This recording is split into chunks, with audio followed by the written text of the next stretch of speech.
Hello, it is me, Senior Fanfics. And this is part 4 of What If Pirate King Luffy went back in time for a new adventure. Please comment below any words that sound messed up so that I can fix it, because it is difficult to fix every word in the 236,500 characters of this part. You are all lovely people and I hope you enjoy the story. Sanji, Johnny, Yosaku, and Eyelash were all racing through the battlefield until they finally got out of the city and into the desert before looking around for their friends. That explosion came from that direction. Sanji said before spotting a few figures in the distance. Two of which sent him into love mode, causing him to run over to them while wiggling around like a noodle. Valerie SWANLV to CHWAN, he called out, gaining the group's attention. Huh? Jin said before he spotted them all running towards them. Sanji. Chopper yelled out as the others looked as well. Are you ladies okay? Sanji said. We're here too, you know. Usopp said as he sat up in a full body cast, leaving only his fingers and most of his face in the open. Oh hey there. Sanji said with a small wave. What happened to you? It's a long story. He said. So, you beat that Mr. 2 guy. I'd be dead if I hadn't. He said before lighting another cigarette. All of them talked for a few moments before they decided to pack up and head for the city to find VV and the others. As they ran through the city, explosion and other various sounds could be heard. Wait. I recognized one of those explosions. Valerie said as she listened for a moment. Those are from Greg. He must be fighting against someone. Yosaku said as they all took in the direction the explosion came from. Why are you crying, brother Usopp? Johnny asked, noticing the tears in Usopp's eyes. That stupid mole woman said that Luffy was killed by crocodile. Usopp said with a sniffle. Bro, Captain's dead. Both swordsmen yelled. Do you honestly believe that load of crap? Sanji asked in annoyance. No way. Usopp yelled. Yeah. Luffy wouldn't die from that crocodile jerk. Chopper yelled. Even Eyelash grunted something in anger at the question. They're right. No way would Big Bro die. Johnny and Yosaku yelled in unison. Still, you gotta wonder what happened to make her say that. Jin said as they neared the explosions. Out of my way. They heard Greg shout as the smoke cleared from another explosion. Having fun? Grace asked. Greg. Grace. Valerie yelled, getting their attention. Both of them looked to see the group friends quickly running towards them. Hey.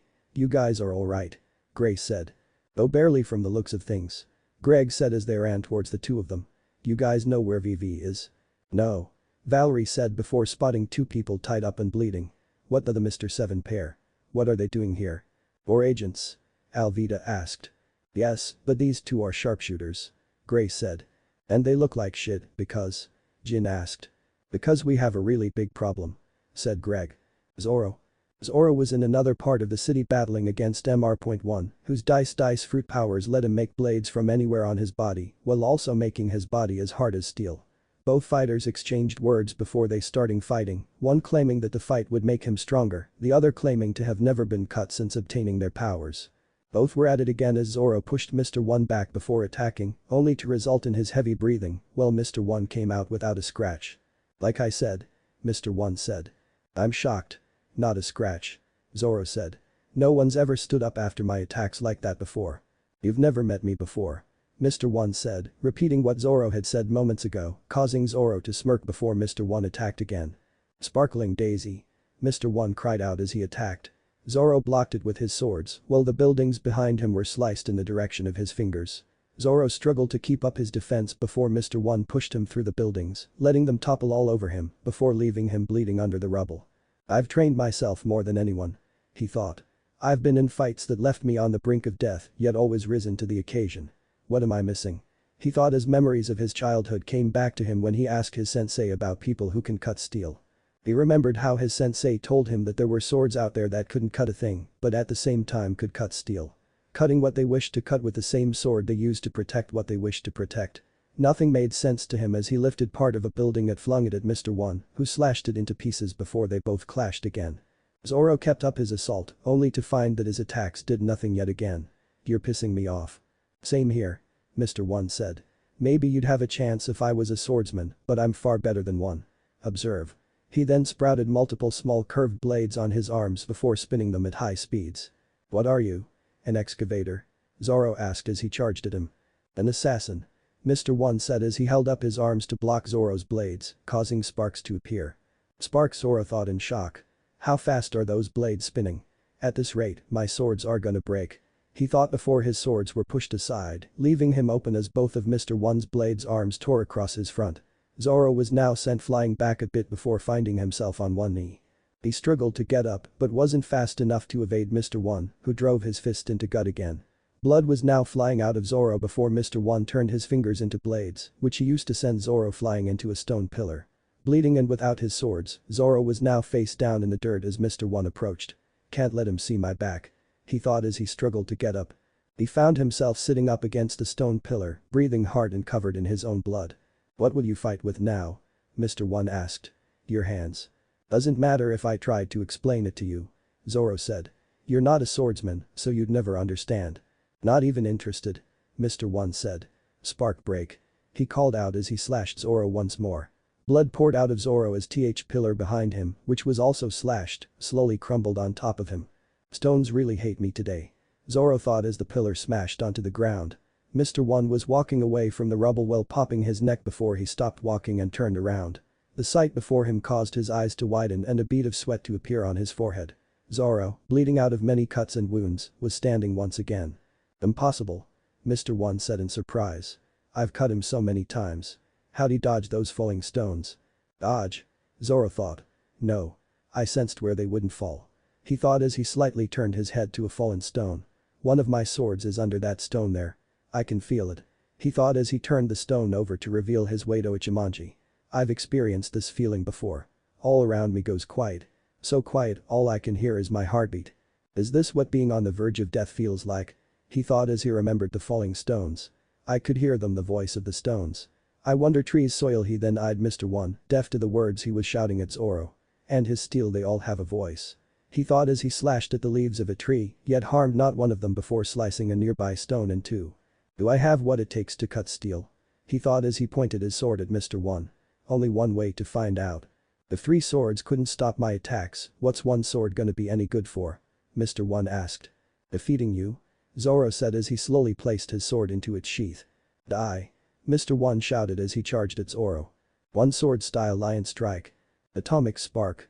Both fighters didn't move as they now faced away from one another before Zoro fully sheathed his sword, leaving Mr. One to grunt in pain as blood gushed from his chest. "I must thank you," Zoro said as Mr. One fell to his knees. "Because of you I'm stronger now," he said before falling to his knees. He actually did it, Mr. One thought. He learned how to cut steel.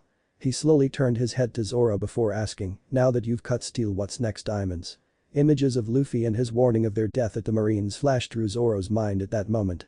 "Maybe, maybe not," was all he said. "Haha." Mr. One laughed as he slowly collapsed. "This fight is yours." But VV could only stare in horror as Chaka, along with a group of Alabasta's finest warriors, were now either dead or near death. Koza had shown up using a shortcut he used as a kid to demand Cobra's surrender, only to find that all the hatred for the king was due to Crocodile's influence and scheming. The news only continued to get worse as Chaka wheezed out that the palace square was going to be blown to bits by a bomb.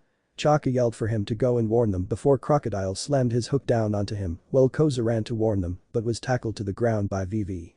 "Dead off. The rebels are about to reach the palace core. If it's set to blow, we have to warn them," he yelled. "Listen to me," she yelled back. "If you tell them about the bomb, they'll only panic and add more chaos than there already is. And even if you stop the bomb, it won't stop the fighting. Either way, people will still die. No one will be saved," she said before her face softened. "Understand? Aren't you a smart one?" Crocodile said with a smirk. "We must do what should have been done from the start, and that's to stop this rebellion. And the only one who can do that is you, leader," she said. Koza stared at her before sitting up, his face full of understanding. "If you think I'll let you stop my plans," Crocodile said as he reformed from sand behind VV, his hook poised to strike. "Then think again," he said as he struck, only for Chaka to block his attack at the last moment. Chaka held Crocodile off so that VV and Koza could give an order to Alabasta's royal army to wave the white flag and surrender. Shortly after, the rebels had finally reached the palace square to meet with a sight that had shocked them all. "They're waving the white flag," one of the rebels said. "They're giving up." "Wait. Why's Koza with them?" "Rebels," Koza yelled. "This war is over. The royal army does not wish to fight any longer. Let go of your anger and drop your weapons," he said. All the rebels were shocked at his words, while VV stood up on top of the palace as watched, hoping that this would finally end the fighting. "Is this true, Koza?" one of the rebels asked. "Yes," Koza said. This battle is, he said before 4 gunshots rang out, each one striking Koza in the back and causing him to fall. Everyone was left in shock and horror, all but the Billions agent dressed as a royal guard, holding a smoking gun. Koza? VV screamed. They shot Koza. Those bastards. The rebels yelled. Koza tried to tell them not to fight before a sandstorm began to rage around them all, blinding them as Billions agents from both armies began to fire at the other army, which caused both armies to attack each other. VV could only watch in horror as she noticed the mark of Baroque works on one of the soldiers before everyone started fighting. She screamed for them to stop, but nothing could be heard over the roar of the sandstorm. "You fought well, princess, but it's time to give up," Robin said. "VV. Run," yelled Cobra as Chaka passed out. "You have to get away from him." "No," she said as she glared at Crocodile. "There's still time.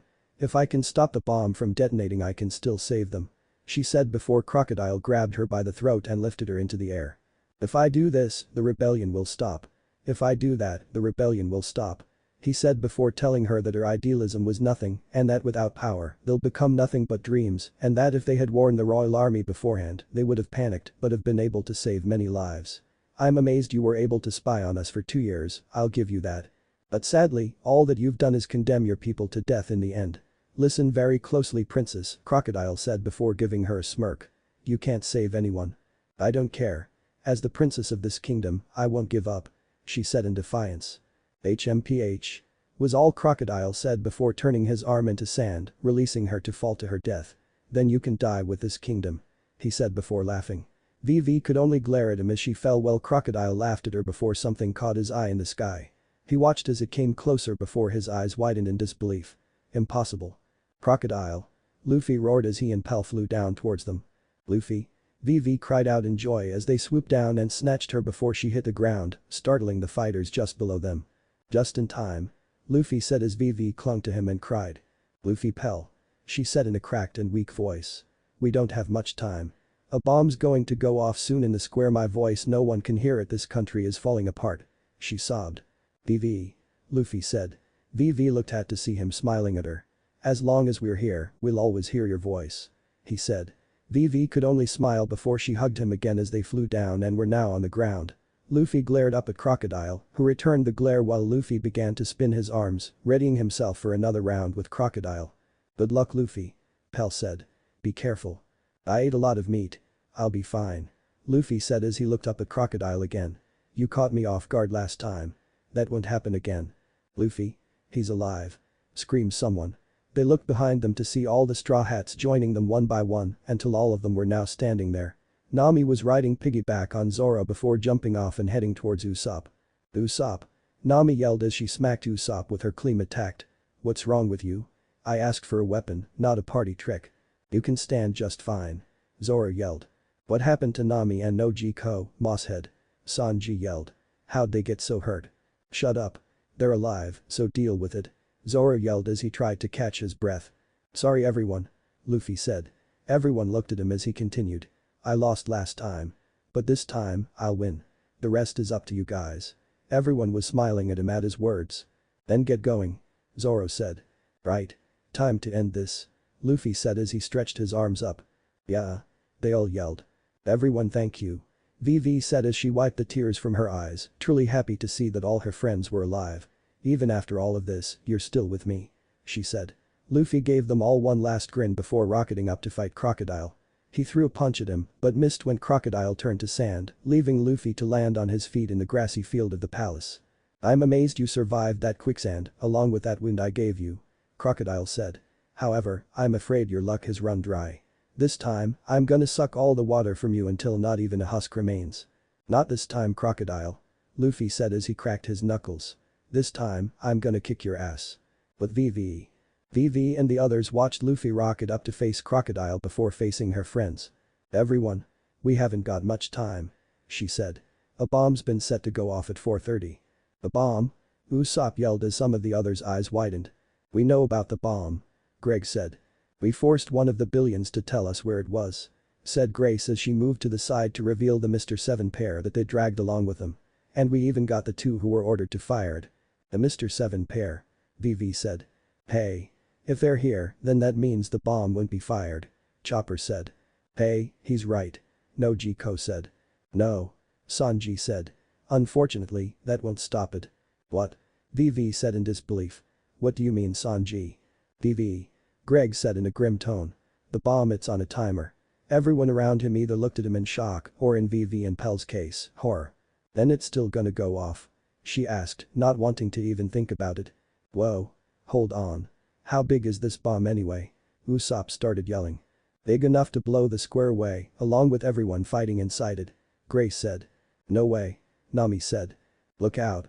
Zoro yelled as a man came out of the sandstorm, aiming to cut VV in half before Zoro and Sanji stopped him.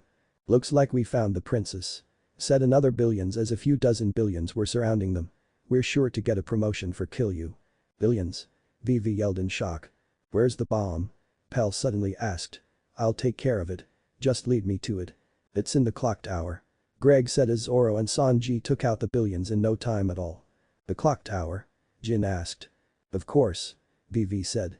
It's high enough and out of the sand, so it has a perfect shot of the square. Alright. Nami said as she pointed to Greg and Grace. You two, take Pel to the bomb so he can deal with it. She then turned to the others. The rest of you, stop anyone who tries to harm VV. And while you're at it, try to stop these guys from fighting this pointless war. Right. They said. Don't worry, VV. No one's getting near you while I'm here. Sanji said. The fate of Alabasta, whether it thrive or fall, was upon them. Luffy and Crocodile were glaring at each other in the palace garden, with Robin and the pinned cobra standing on the sidelines.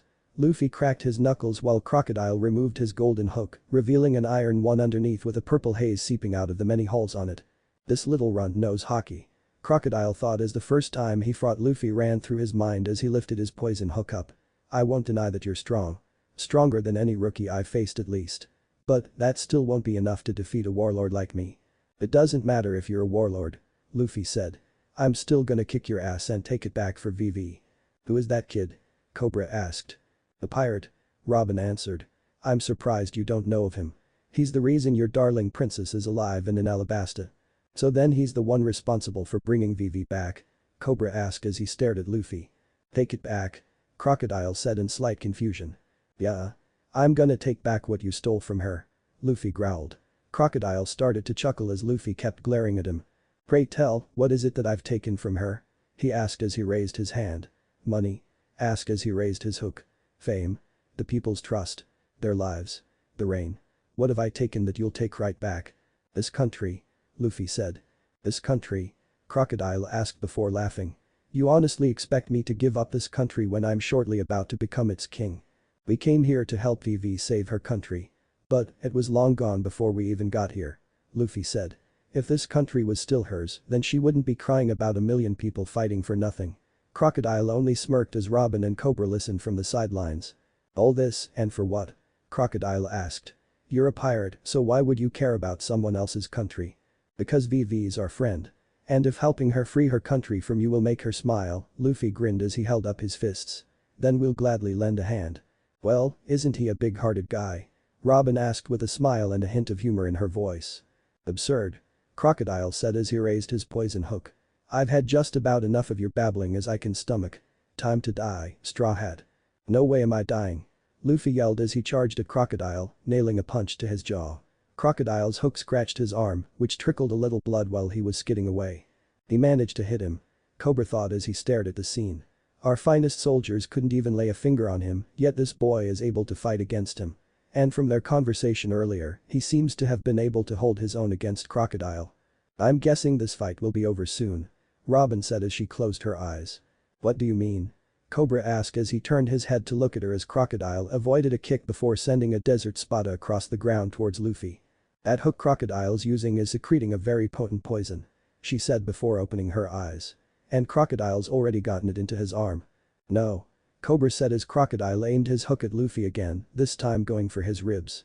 Luffy deflected it with his knee, knocking it upwards and scratching his face, before landing a solid hit to Crocodile's stomach. He was still standing before Luffy quickly followed up by kicking Crocodile with his heel into a stone structure before landing on his feet. Nobody moved for a while before Cobra spoke. That kid, he beat Crocodile. He said in amazement. Now's not the time for admiration. Robin said with an emotionless expression as she made two arms appear and painfully pull out the spikes that were pinning Cobra to the wall, before letting him fall to the ground. You're going to take me to the poneglyph. What good will it do you to see it? he asked, which caused her to grow another arm to hold his arms behind his back. That need not concern you. She said before she looked at Luffy, who was looking back. Both stared at each other before Robin spoke. Your luck's beginning to run out. There's not much time left. Luffy kept staring before he crocodile moved from the rubble. At going Nico Robin, or you'll be dried up with this brat. He said, anger clearly in his voice. I'm through playing these games with you boy. She silently did as he said and took Cobra away before Crocodile placed his hand against the ground. Let me tell you two things brat. First, the hook I've been using has scorpion poison emitting from it, which no doubt is now inside your body. And second, the true power of sand is to dry things out. Observe. Ground Sekko.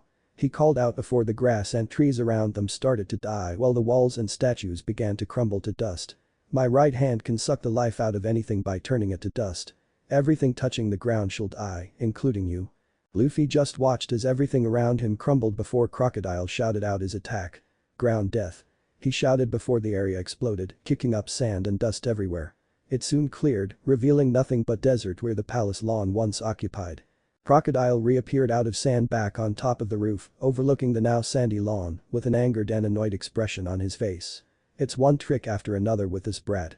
He said to himself as he saw Luffy using moonwalk and was jumping in the air to avoid getting dried out. No way am I gonna let you turn me into a mummy.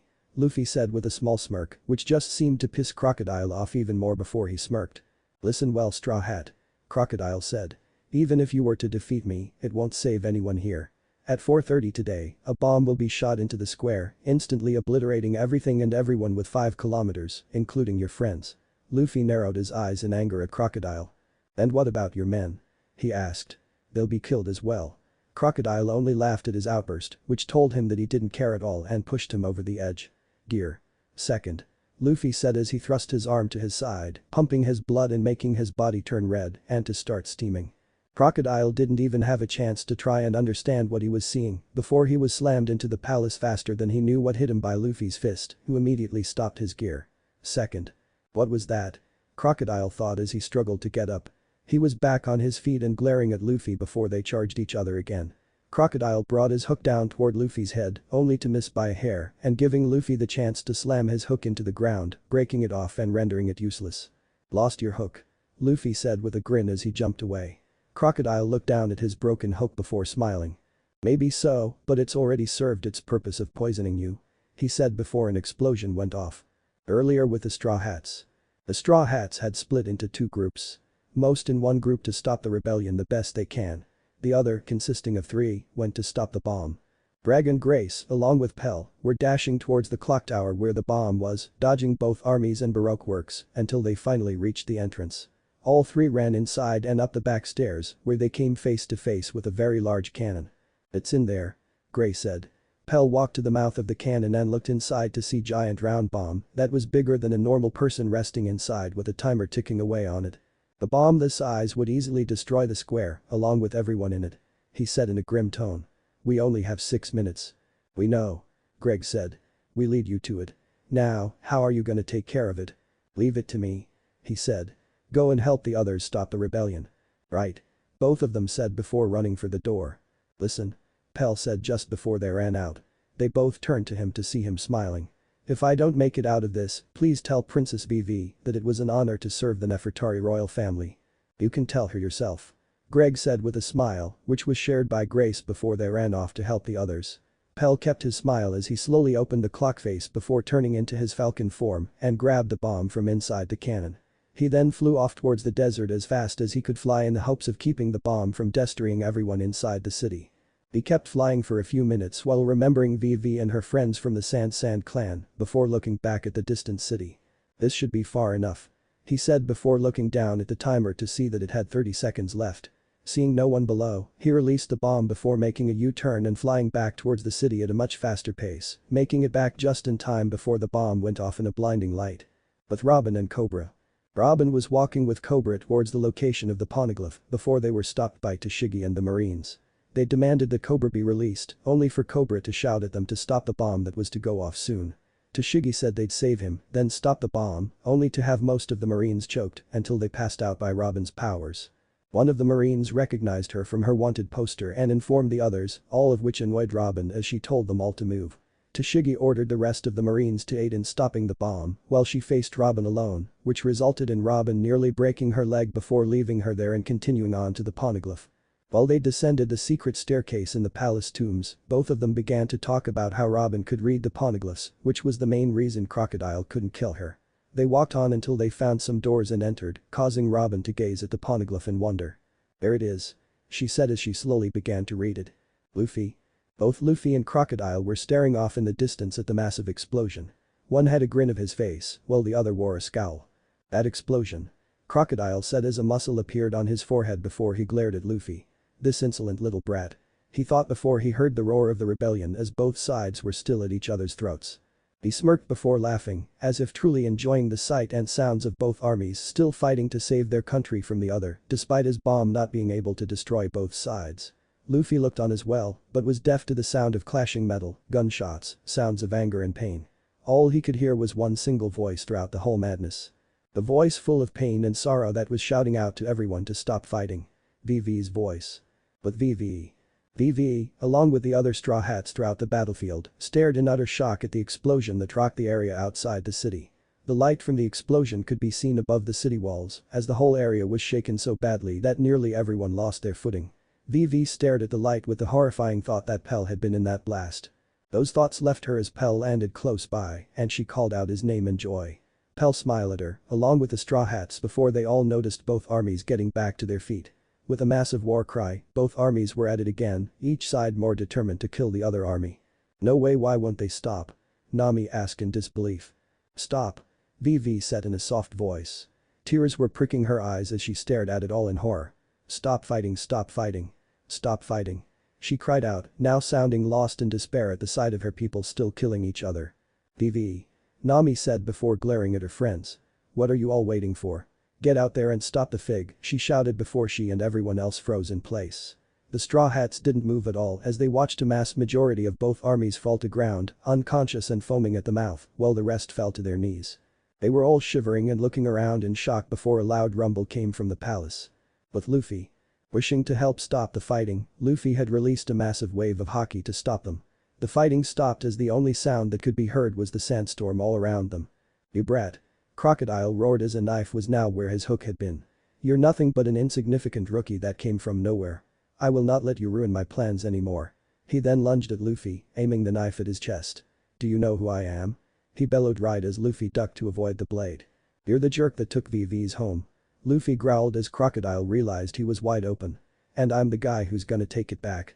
He roared as he kicked Crocodile high into the air before jumping from the palace wall. Crocodile stopped himself in mid-air while Luffy stretched his arms out, grabbed hold of the top of the palace wall, and rocketed himself up at Crocodile while biting his thumbs. "Gear. Third," he said as he turned his arms giant before infusing his fists with haki. "Gum.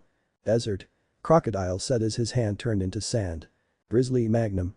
La Spada." Crocodile cried out as 4 fan blades made of sand came at Luffy, only to be broken back into sand by Luffy's attack, which kept on going before smashing against Crocodile and sending him flying high into the sky. But VV and the Straw Hats. Everyone, along with those amongst the 2 armies who were still standing, watched as 2 giant black hands sent Crocodile flying into the sky, a trail of sand right behind him. "Crocodile!" all of them shouted. "What was that?" Pell asked. "I'll tell you what it was." Usopp shouted out as the crew had smiles upon their faces. "I didn't doubt it for a second. Luffy. He won," shouted the whole crew. "Luffy?" VV thought as she remembered Luffy saying he would defeat Crocodile for her. "Thank you." Those of the 2 armies who were still awake were staring at the sky in confusion as Crocodile's broken form sailed through the air. With everything quiet, VV shouted or pleaded her people at the top of her lungs. "Stop fighting," she shouted as clouds formed overhead. Everyone looked at her before they all, one by one, felt something cool and refreshing touch their skin. They all looked up to see a sight they had longed to see for so long. "Rain." "Koza." One of the rebels said as Koza laid there on the ground, his hand extended outward to catch a drop of rain. "Yes, this war is over," Koza said as a few more raindrops fell in his hands. The rain began to slowly wake many people from their slumber as they all got up and stared at the sky in a daze, as if unable to comprehend what was happening, while the Straw Hat slipped away. With Luffy. Shortly after a few drops of rain splashed on Luffy, his anger at Crocodile subsided long enough for him to remember to others that he needed to see before speeding up towards them. He kept going before spotting Tashigi, along with a group of marines, standing on the road and preparing for something. "Ah! It's Straw Hat Luffy." One of the marines yelled, gaining the attention of the others around him. "Straw Hat," Tashigi said as she rested her hand on the hilt of her blade.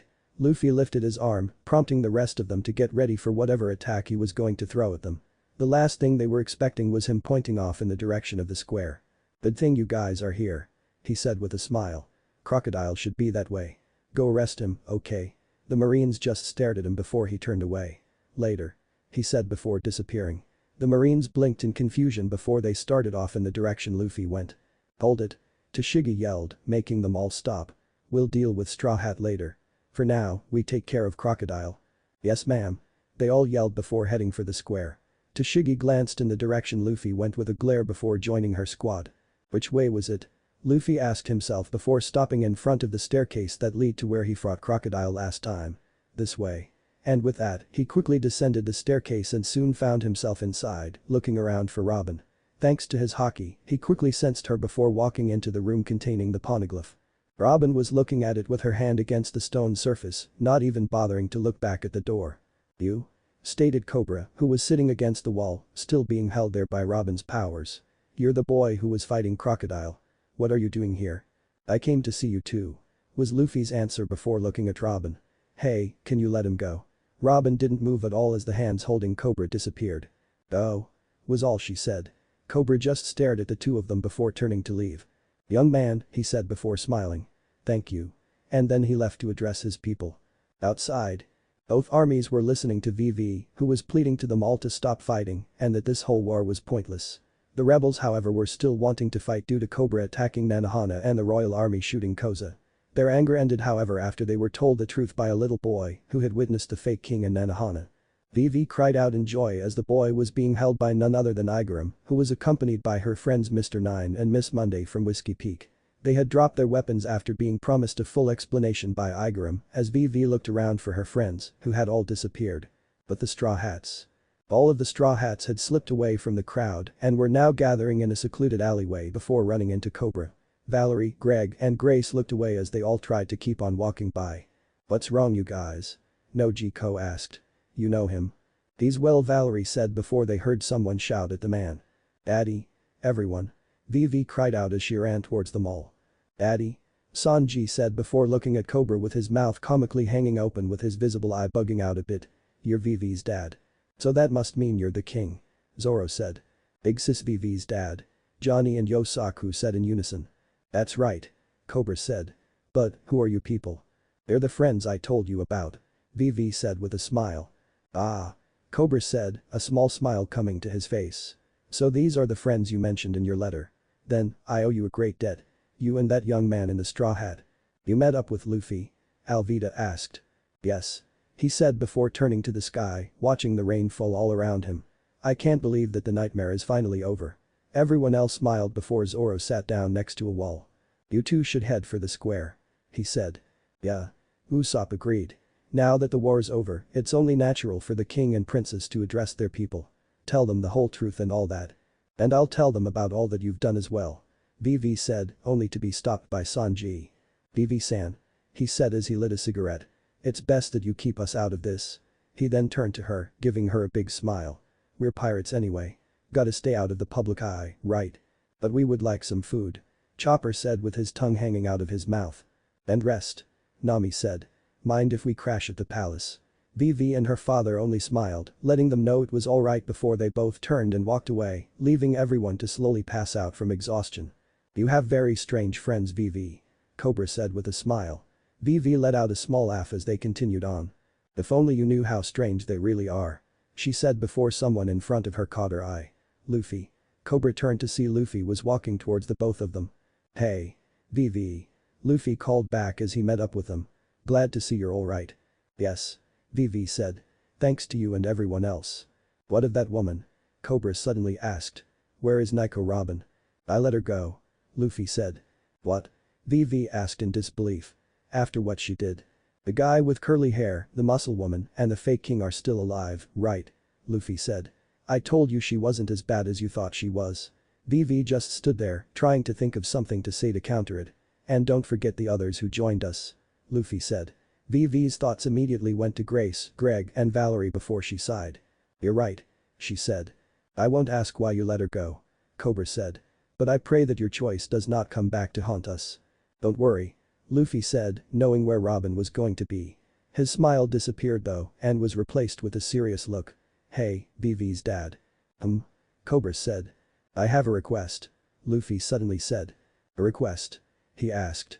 Both he and VV were staring at Luffy, who sighed before looking them both in the eye. "Aside from Crocodile, can you try and make it so that your kingdom decides what happens with Baroque works?" he asked. "What?" Cobra said in confusion. "The Marines will arrest them," VV said. "They're in the city Aller." "No," Luffy yelled, startling them both. "I know that they tried to destroy your country, but if the Marines get their hands on them, then he trailed off as memories of seeing Bone Clay, Mr. 3, and others inside Impel for what they did to Alabasta came to his mind."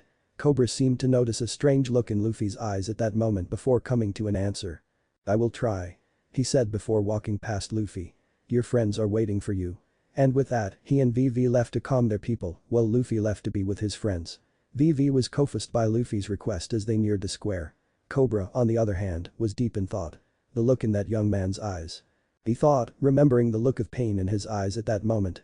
He didn't have much time to think on this as he addressed his people, telling them that they've lost so much with nothing to gain, that they cannot undo what they have done, but that they could go forward once again as one country, bringing everyone who could hear him to tears. With Tashigi. Before Cobra had arrived at the square, Tashigi and a squad of Marines came and took Crocodile away after stripping him of his title as warlord for his crimes. Moments later, she and the Marines had come across Luffy and the rest of the Straw Hats, with Luffy looking at them all. "All but the captain are out cold," one of the Marines said. "This is our chance to arrest them all in one go." Tashigi looked at all of them before staring at Luffy, who was staring back at her. She remembered when Luffy appeared, told them where Crocodile was, and then vanished. She looked conflicted before a shout came from behind them, telling them to wait.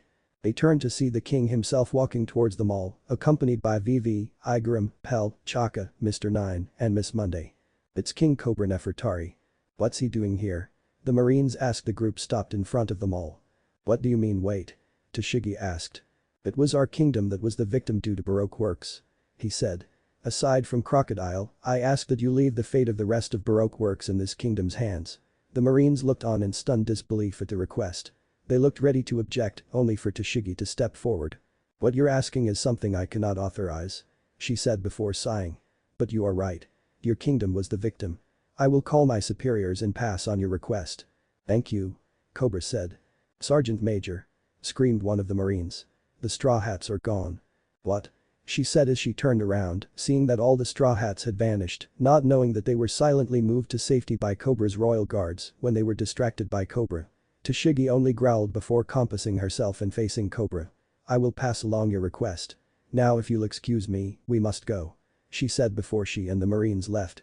Cobra and the rest of them smiled as the rain fell all throughout the country, eliciting cries of joy everywhere.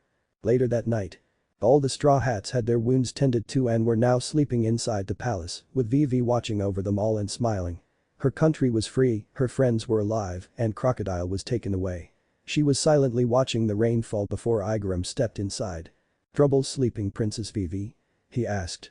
"No," she said before looking out the window. "I just want to watch the rain. That's all. It's been a long time since I've seen it," she said. Igaram smiled as he stared out the window as well before looking back at her. "Indeed it has," he said before turning towards the door. "Sleep well, Princess VV." And with that, he left the room, leaving her to listen to the rain, along with various snoring from the men. VV glanced around the room for a moment, having heard a mumble. She stopped when she saw Luffy, twitching and sweating in his sleep with a look of pain and horror on his face. No, get away from them," he said before he began thrashing around violently. "Get away. Stop. Don't touch them," he yelled, startling VV while awakening the other Straw Hats, who were looking around in a daze before they saw Luffy. "No. You won't take them away again." Luffy Nami yelled as she and a few others rushed over to him and tried to wake him up while avoiding the punches he was throwing in his sleep. "What's wrong with Big Bro?" Johnny asked. "Is he having a nightmare?" asked Yosaku. "Wake up," Zoro yelled as he managed to grab Luffy by the ankle and throw him into the wall, leaving an imprint before Luffy fell to the floor. Luffy just laid there on the floor before opening his eyes and trying to catch his breath, still terrified at what he saw. His eyes darted around the room before stopping at all his friends, who were looking at him in surprise. He sighed in relief as he relaxed and fell back onto the floor. Just a bad dream. He said before closing his eyes. Are you okay, Luffy? Chopper asked as he walked over to Luffy, wondering if he was in pain. He didn't get the answer he wanted though, as the only thing that came from Luffy was the sound of him snoring away, clearly back to sleep. He wakes us up, makes us all worry, then falls back asleep like nothing happened. Alvida groaned before going back to her bed. What a moron. Most of the others agreed as they went back to their beds to sleep. Zoro, Nami, and Vivi however were looking at Luffy with different levels of worry before they decided to turn in for the night. Later with the Marines. Tashigi and the Marines with her had returned to the Marine ship that was awaiting them and their captives. Tashigi explained that the Straw Hats got away and that she couldn't do a thing about it before apologizing, which Smoker said she had nothing to apologize for. You couldn't do it, so the Straw Hats did. He said from where he sat at the top of the ramp that lead onto the ship as she walked up and onto the ship. I also got an answer back from HQ about the request the king gave. Don't know why, but they agreed to have only a tiny portion turned over to them. Probably just to stay on good terms with the kingdom. He said as she walked past him. With your permission, sir, I'm tired and wish to rest. She said as she walked away. Smoker took out his cigar and breathed out some smoke before addressing her. If you've got time to cry, then you've got time to get stronger, Tashigi. He said as tears rolled down her faces. Yes, sir. She screamed out before walking inside the ship. You should all have that kind of conviction. Smoker said. Now get those criminals onto the ship. As the Marines followed his orders, they received a call from HQ. The HQ wishes to congratulate you and Sergeant Major Tashigi for stopping Crocodile. They've ordered that you both return to HQ to receive your medals. Captured? Smoker said in confusion. We didn't stop him. The Straw Hats did. Also, both of you are to receive a 1-rank promotion, along with. Are you listening to me? Smoker yelled. Did you not read my report? The Straw Hats took down Crocodile and Baroque Works, not us. Enough, Smoker. Said a Marine captain by the name of Hina. It's clear that the government plans to cover this whole thing up. They don't want the world to know that a bunch of criminals stopped a warlord from taking over Alabasta while the Marines couldn't do a thing. Also, regarding the awards ceremony, continued the voice on the other line. Shut up. Smoker yelled. Just accepted, Smoker. Hina said. Do you want to get in trouble with the top brass? It's because we couldn't stop Crocodile that my subordinate is crying. He said. Hey, you listening? He asked the man on the Den Mushi. Mind passing a message to those old farts at the world government? Yes. Smoker. Hina yelled. Tell them I said go fuck yourselves. He roared before hanging up. It had been a day since Luffy defeated Crocodile. Dawn was slowly approaching on the second day as the Straw Hats was still sleeping inside the palace. Some of them were talking in their sleep, with the occasional Captain Usopp, Melorine, and Crab Cook being said in their sleep, each with a dream going with those words. All except for the captain, who was outside the palace. Luffy was standing outside in the quiet with his head slightly down and his eyes closed, lost in thought as he remembered the promise to Phil. Flashback. Luffy was taking a walk inside of the strange village he was in, looking around at everyone and everything, including the enormous dome of rock that surrounds said village, with only a few holes in the top for sunlight to get through. He had been sent out by Phil so that the old man could take a nap, having been tiring himself out from Luffy's constant nagging about wanting to go back. After about 2 hours of aimless wandering and sightseeing, he returned to Phil's home. I'm back. He yelled as he came in and took off his cloak that Phil lent him. Old guy. He called out as he walked further in until he saw the old man sleeping in a chair. Hey old guy. He shouted. SNNNRT. I'm up. I'm up. Phil said in a groggy voice, clearly still tired before he looked around and spotted Luffy. Oh. It's you, Luffy. How was your walk? Boring. He said. And be helped. You can't make yourself known. Phil said as he stood up. Anyone recognize you? No. No one knew me. Luffy said. Good. He said as he walked into the kitchen. Why do I need a cloak anyway? Luffy asked, causing Phil to sigh as he began to cook. I've told you before, Phil said in annoyance. You're an outsider. Why couldn't we stay at that last island that we were on? He asked. Shortly after Phil had pulled Luffy out of his time, fed him, and explained his plan to send him back, both of them had traveled to his village due to Phil being able to open a hole in the air and instantly appearing in the strange village. Didn't want to risk you being seen. Phil said. It'll be easier keeping you out of trouble and out of the public eye if you're somewhere that the world government doesn't know about. The world government doesn't know that this place exists? Luffy asked. Nope. And only a handful of the citizens here know how to come and go from here to the outside world. Phil said. Really? Luffy asked. Why so few? Sorry. I'm not really supposed to tell you all this in the first place. He said. Oh. Luffy said before asking to go back again. I said no. Phil snapped. Aw come on. Luffy whined. Why can't I go back now? Because the truth is that we both need to get back at full strength. Phil said after trying to calm down. When Luffy tilted his head in confusion, Phil sighed and began to explain. It takes a lot out of me to rip open pathways through time.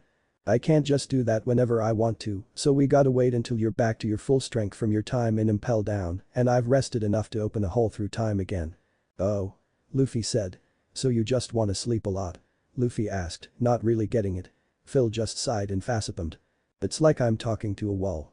He thought before taking a deep breath and looking at Luffy. Actually, I need to talk to you about going back to the past. What about? Luffy asked. I need you to promise me 2 things. Phil said, holding up 2 fingers. Promise? Yes. Phil said with a serious tone. First. No matter what, you cannot let anyone, and I mean anyone, outside of your crew know about me or my powers. Not ever your brothers. Why not? Luffy asked. Because the more people that know about my powers, the chances of the world knowing of them will increase. He said. The open fruit's existence has been kept secret in my family for many generations. He then placed his hands on Luffy's shoulder and looked him right in the eyes. Promise me, Monkey D. Luffy. Luffy looked back at him before nodding. Don't really get it, but okay. I promise. Luffy said. Good. Now your crew will be the only ones you can tell about my powers, but I'd like to try your best to keep it a secret for as long as you can, until think they're ready to understand. Your first mate Zoro should probably be the first one to explain this to. Why not all of them at once? Luffy asked in confusion. Because after seeing all your adventures, he'll be one of the few on your ship with a level enough head to not try and seek me out and ask me to change something in their lives. He said before walking towards a window. He stared outside as Luffy thought back to his friends and how all of them had something horrible happen to them in the past before Phil spoke again. All around the world are people who have had tragedy strike them in life. Some can push onward from these experiences. Others would bear a grudge and would want to change it if they could. And many would wish to just use this power I have to simply wreck lives or gain power. He then turned his head slightly to side-eye Luffy. Do names like Harlong, Hody Jones, or Doflamingo make you understand? He asked. He got his answer as he watched Luffy's eyes widen in shock and understanding. It seems you do understand. And if the world government got its hands on this power, they could change history and alter fate so that people like Goldie, Roger or Dragon would be wiped from existence, which in turn would mean that you and your brother Ace would never have been born. That bit of information shocked Luffy to the core. What? Ace wouldn't be born? Luffy yelled, causing Phil to plug his ears. Stop yelling. He hissed. That's why only my family knows about my powers. My ancestors knew the consequences of revealing this power to the world and kept it hidden from the world. Do you understand? Your power is dangerous. Luffy said, surprising Phil. Wow. You understood that faster than I thought you would. He said. So, do you promise, Luffy? Yeah. I promise. Luffy said as Phil turned to finish making some food, which was mostly meat and a few pastries for dessert. Food. Luffy cheered with a smile before he began tearing into the food. Present. Luffy watched as the sun began to rise over the horizon as the sounds of people stirring and beginning to work to repair the city began to fill the air. He stared out in the distance before closing his eyes as he came to a conclusion. My friends know something's up. He thought as he remembered his nightmares and how he would wake from them with his crew looking at him with worry in their eyes. Guess I can't keep it a secret any longer. Sorry Phil, but I'm gonna tell them the truth. He thought as he breathed in the morning air before turning and walking back towards the inside of the palace.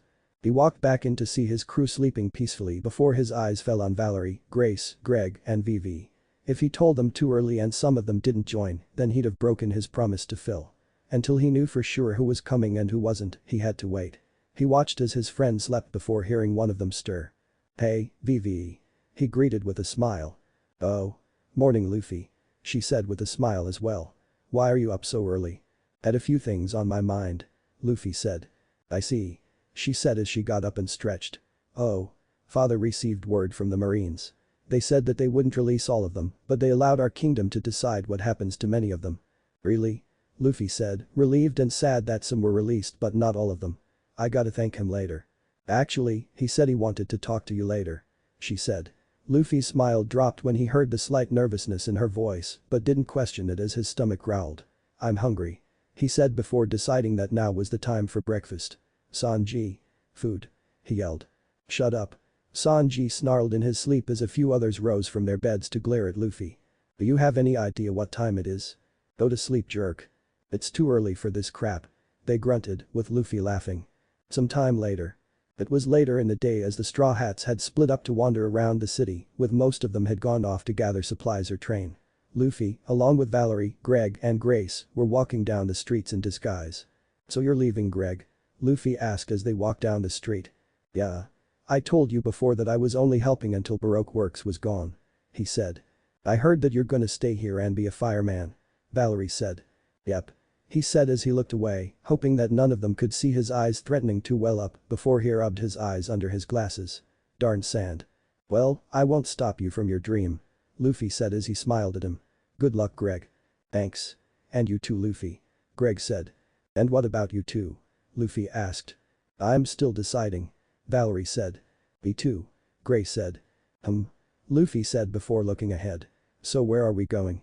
Well, some agents that we worked with have been allowed to set up shop in the city to help make up for their hand in trying to overthrow Alabasta. Valerie said. Really? Luffy said. Yeah. And when we told them that it was because you asked the king to deal with them and not the government, they wanted to meet you. Grace said. They were shocked to hear that you stood up for them. Greg said. Guess you made an impression on them. We're here. Valerie said, gaining their attention as they looked up to see a two-story building in front of them. In big letters read Spider's Cafe with a closed sign on the door. Greg walked over to knock on the door a few times before backing away. We're not open right now. Came a voice from inside. It's us, Paula. Grace said. They remained there before Paula, the former Miss Doublefinger, opened the door to see them all standing there. Oh. Mr. Five, Miss Valentine, and Miss Goldenweek. She said with a smile before seeing Luffy in his disguise. Is that him? She asked. Yes. Valerie said. Can we come in? Of course. She said as she opened the door, letting them all come inside. Inside were Mr. Four in a pizza boy outfit, Miss Merry Christmas dressed as a princess, and Lasso, now looking a bit like a tank, getting everything ready for when they were to open. Hey Paula.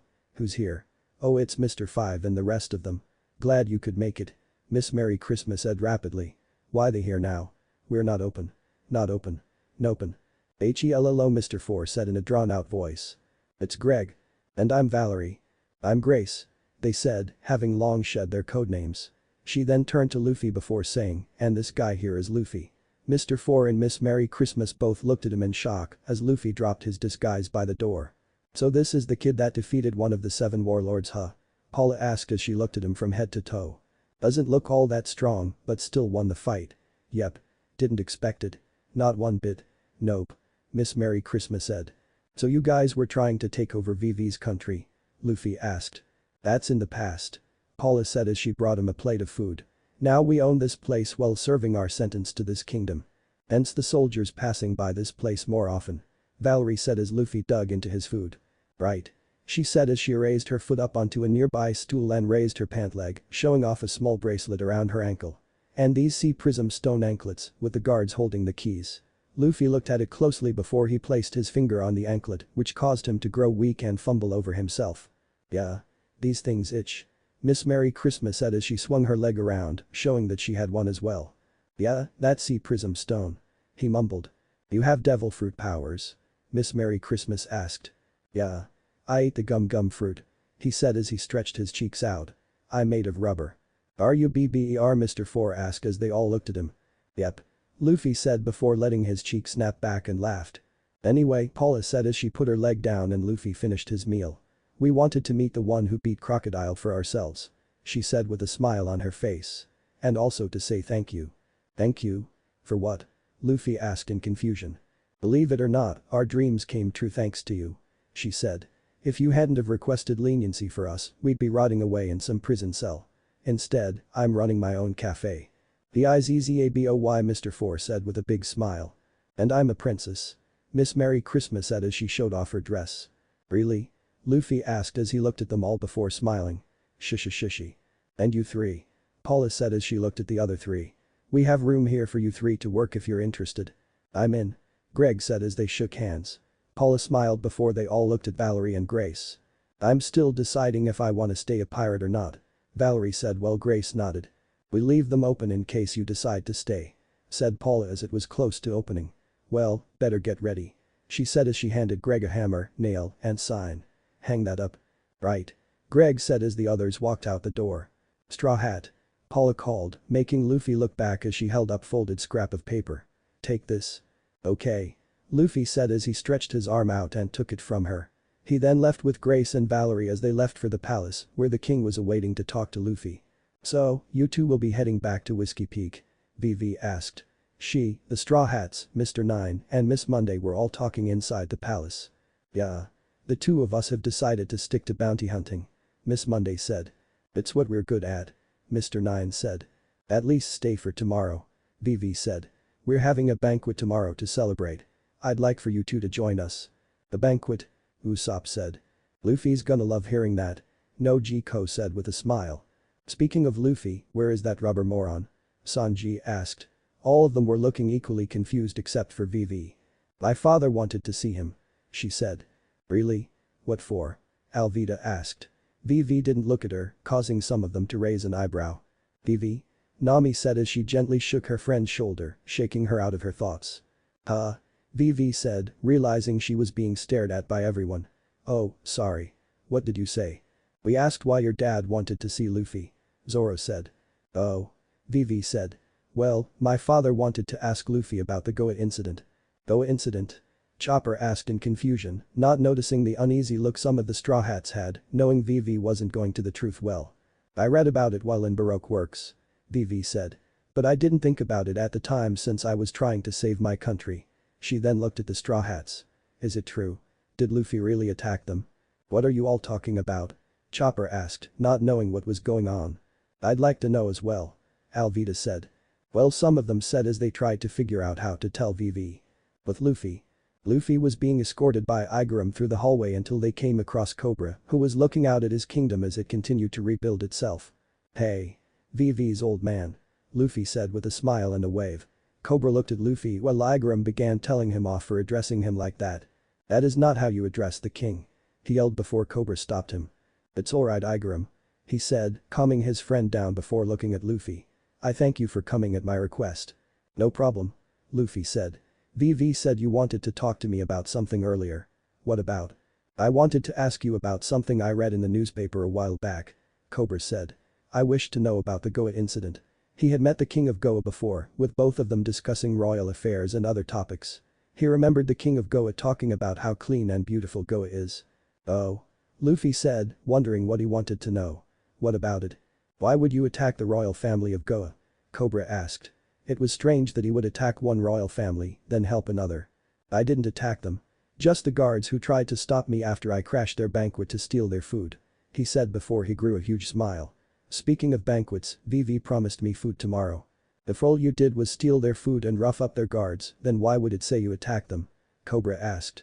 Luffy's smile dropped and was replaced with a serious look. Because I told them all that they'd pay for what they did.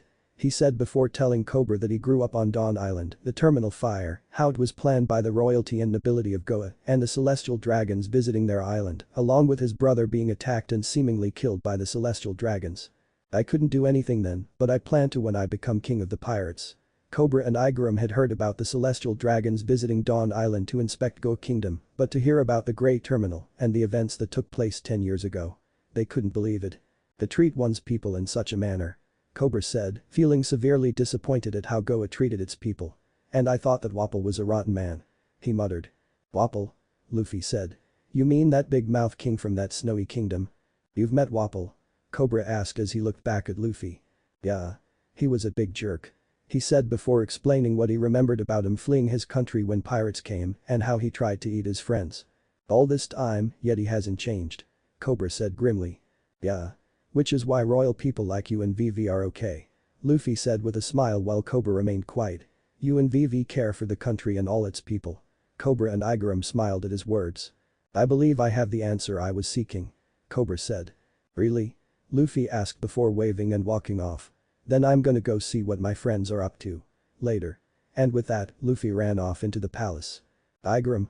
Cobra said as he and Igaram began walking down the hallway in the other direction. I wish to send a letter to Goa Kingdom. Your Majesty. Igaram said, wondering what Cobra would want to write about. At Reverie, the king of Goa would question me about having Vivi marry his son. Cobra said before a small smile came to his lips. I believe I have an answer for him. With Luffy. Luffy was looking for his friends, obviously getting lost as he searched the halls of the palace. He was quickly getting bored looking for them as he placed his hands in his pockets before hearing a small crinkling sound. He pulled his hand out to see a piece of paper before remembering where he got it from. Oh yeah.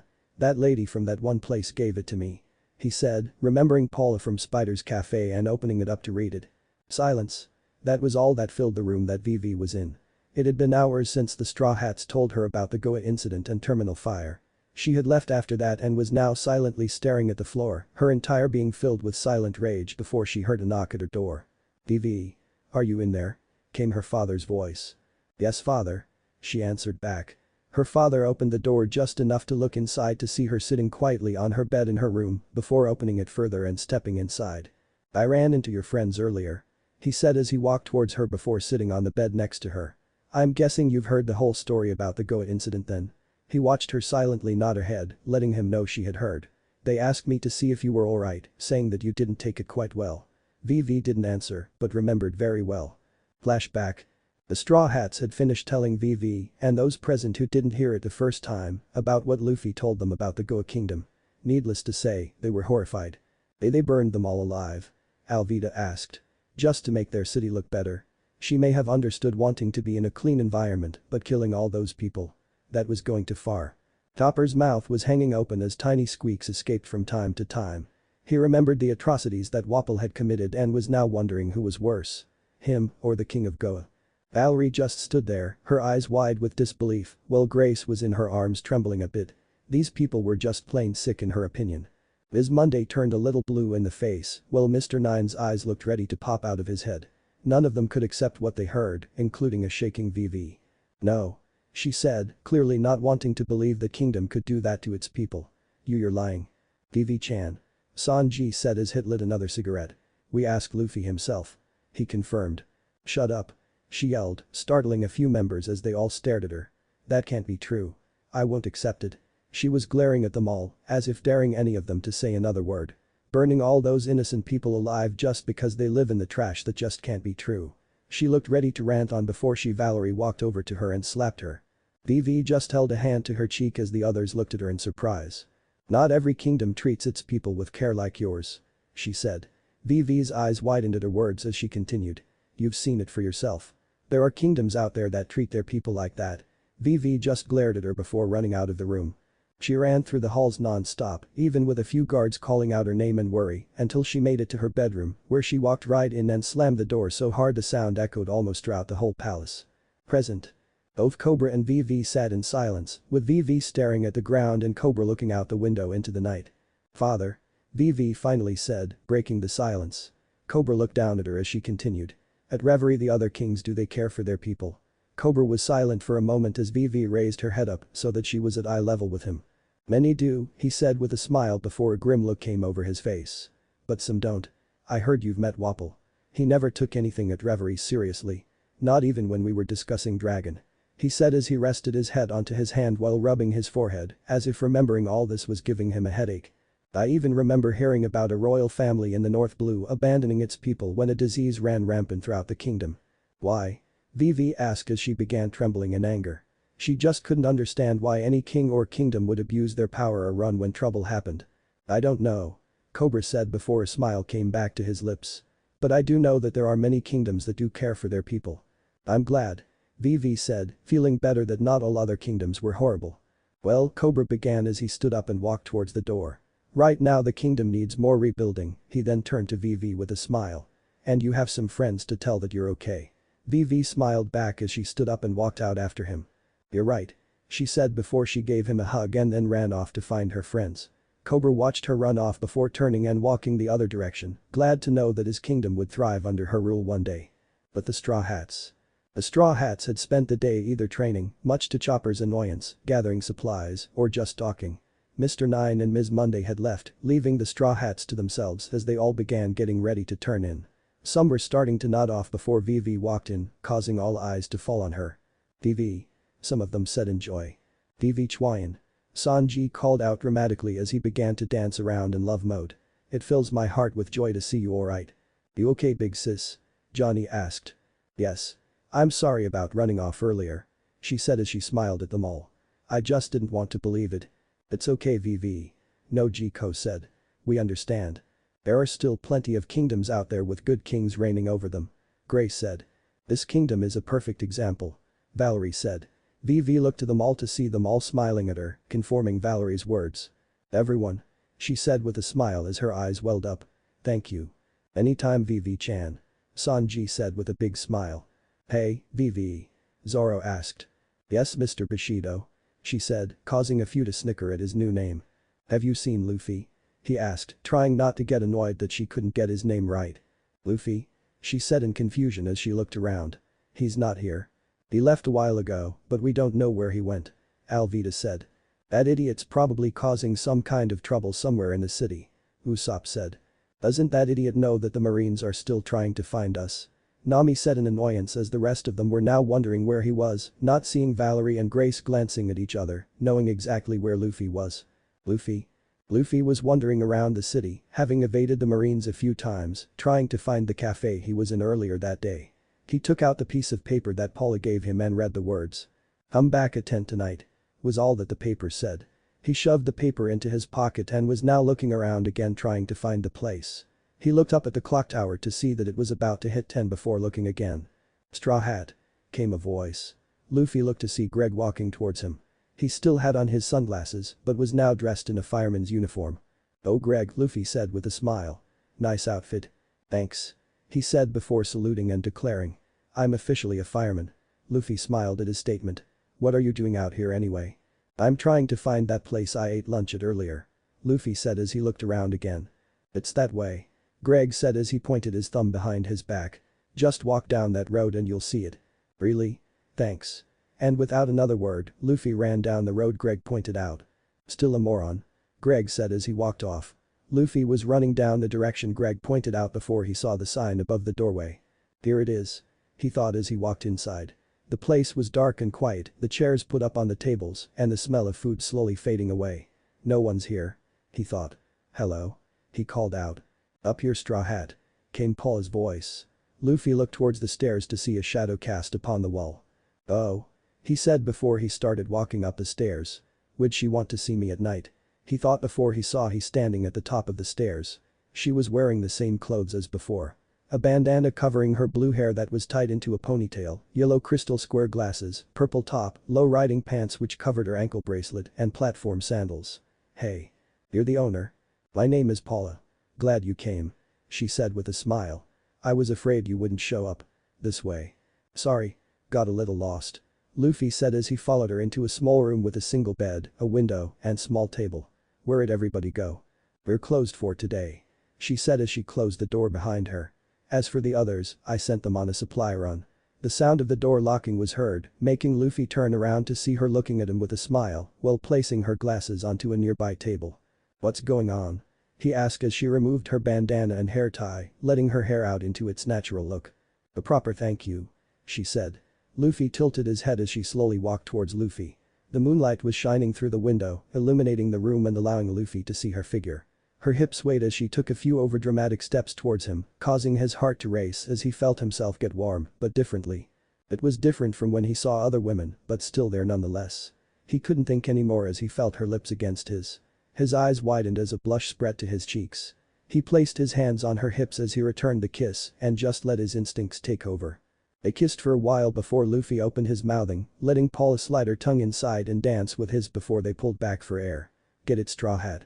She asked in a seductive voice. I think I do.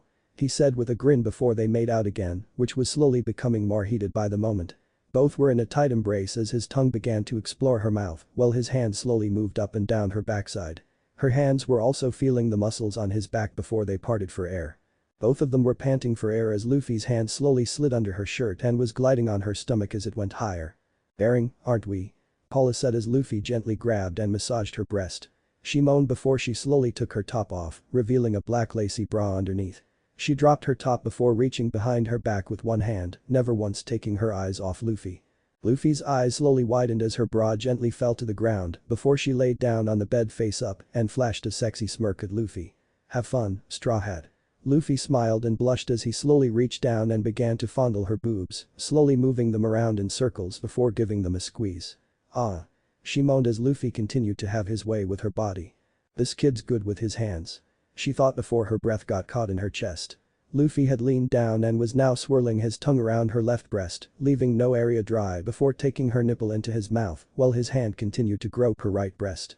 She moaned as he flicked his tongue over her pink bud before gently nibbling and sucking on it, causing her to wail in pleasure.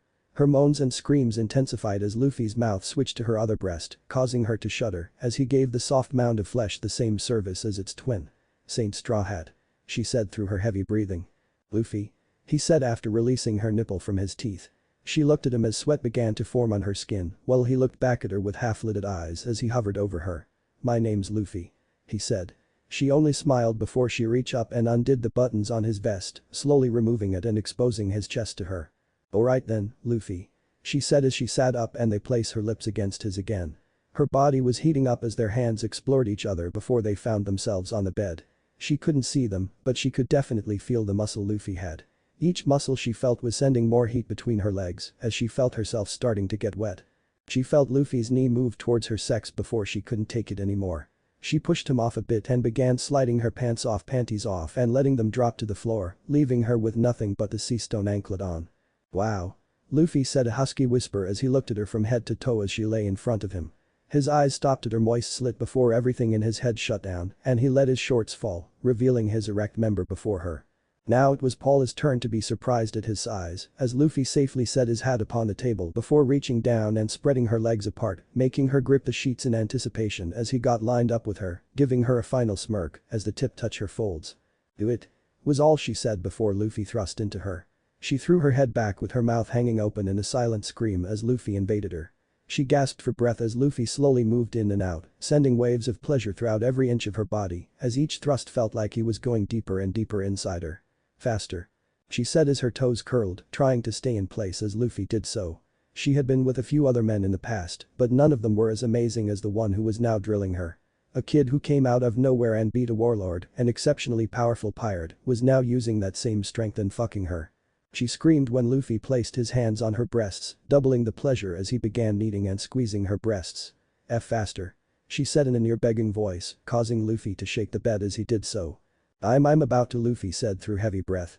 He was about to pull out until he found her legs wrapped around his waist, pulling him closer to her as her arms flew around his back. Her sea stone anklet made contact with his skin, sapping his strength as he gave a final thrust before lost it and released deep inside her. Both of them were screaming as their orgasms shook their bodies before they both just laid there panting. And I was worried you didn't know how to please a woman. Paula said, having finally found her voice as she slowly sat up. Luffy sat on the bed next to her and smiled. I'm glad I was wrong. That was fun. He said as he wiped some sweat from his brow. Hey, would you want to thank me like this anyway? Why? She asked with a smile. I told you. Thanks to you, my dream is real now. She said before reaching toward his dick. That, she said as she pulled on it, making it stretch a bit. And I was curious if your rubber powers were good in bed. She said as she released him. I see. He said as he stood up. Well, you're welcome.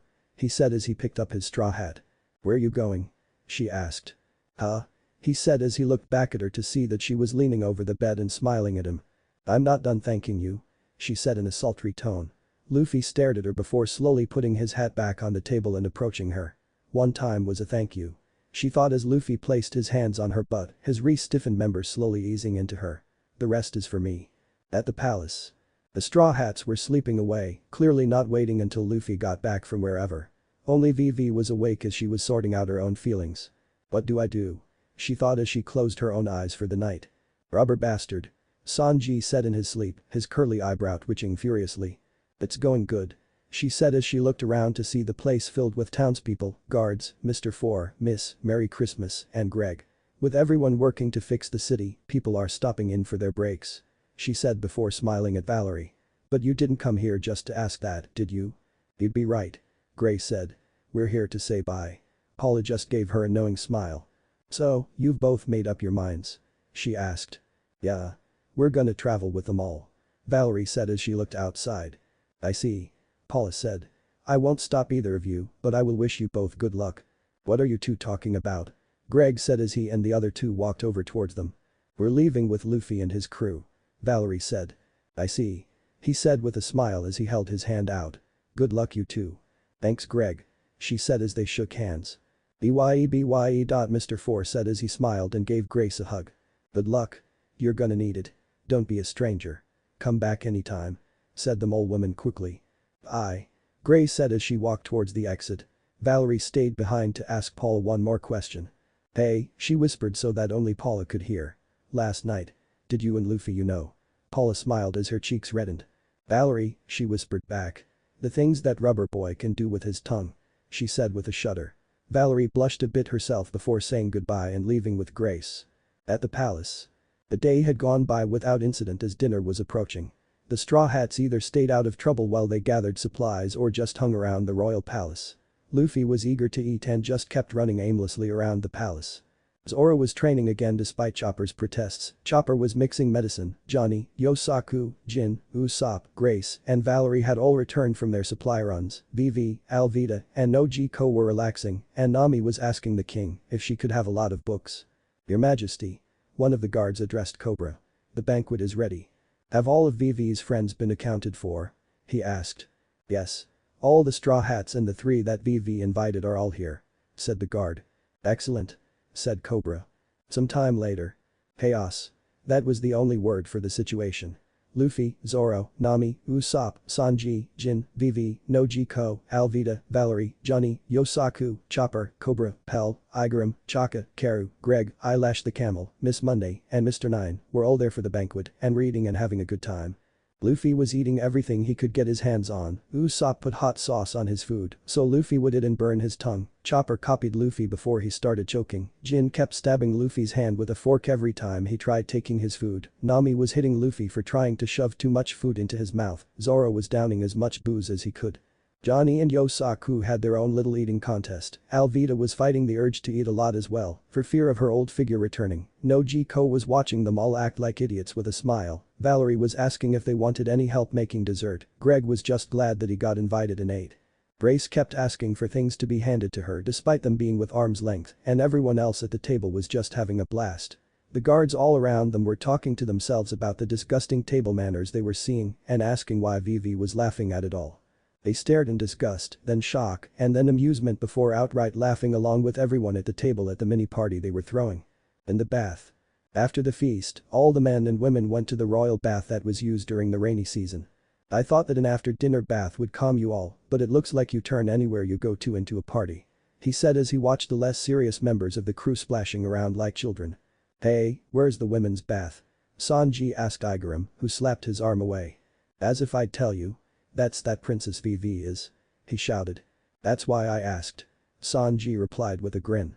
Over that wall. Cobra said as he pointed to the wall. Your Majesty. Igaram roared as most of the men were now heading towards the wall. Women's bath. This bath is amazing. Nami said as Vivi washed her back. Nami, Vivi, Alvida, Nojiko, Grace, Valerie, and Miss Monday were all relaxing and washing each other's back inside the bath. I wonder if there's a ship out there with a bath like this. Maybe. Vivi said. We've seen so many amazing things. Giants. Dinosaurs. Cherry blossoms in a snow country. There must be so many more unbelievable marvels on the sea. Nami smiled at her before some of the women noticed that all but Zoro was peeping on them and covered themselves. What are you all doing? Vivi yelled in distress. Seems they couldn't help themselves. Alvida said with a smile as Valerie laughed. They're perverts. Miss Monday said in slight disgust as Grace glared at them all. They're men. Nojiko chuckled with a smile as she and a few other women stood up with their towels covering them before facing the boys. This'll be 100,000 berries each. Nami said as she, Nojiko, Alvida, and Valerie faced them all. Happiness punch. Nami said as they all flashed the boys, causing them all to have massive nosebleeds as they fell of the wall and onto the floor. What are you all doing? Vivi said as a massive blush covered most of her face. The women just looked back at her with a smile before they all got into the bath. So, you and Mr. Nine will be leaving tomorrow then? Vivi asked. That's right. Miss Monday said. Like we said, we're going back to bounty hunting. That reminds me. Nojiko said as she turned to Valerie and Grace. Have you two decided? We have. Valerie said. We're coming with you guys. Grace said. Glad to have you along. Nami said. And you Vivi? Me? She asked. Yeah. We're gonna leave tonight, so you'll have to decide fast. She said. On the men's side. Most of the men had gotten up off the floor while Cobra stayed where he was as his nose bled. "Thank you," he said. "You pervert," they all said in unison. "Not that," he shouted before he wiped his nose clean. "I mean about saving our country," he said from where he sat before he bowed to them. Some of them started asking if that was okay, to which he replied that it was since there's no such thing as a naked king. "Both as a father and a native of this country, I thank you Straw Hat Pirates from the bottom of my heart."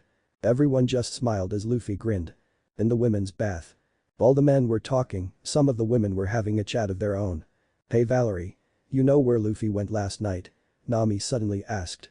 Valerie just looked at her, wondering how she would explain that. "Well, an associate of mine that worked in Baroque Works heard that Luffy was the reason they weren't thrown in prison, so she said. Paul invited him over and thanked him by having sex with him." Grace blurted out since Valerie was taking forever. "Wait. What?"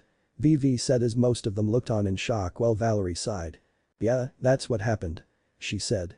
Alvida looked a little miffed that Luffy would go to another woman, VV just stared in shock, Miss Monday didn't care, and Nami and Nojiko were understanding this morning's ruckus of Sanji thrashing Luffy, though they too were annoyed by it.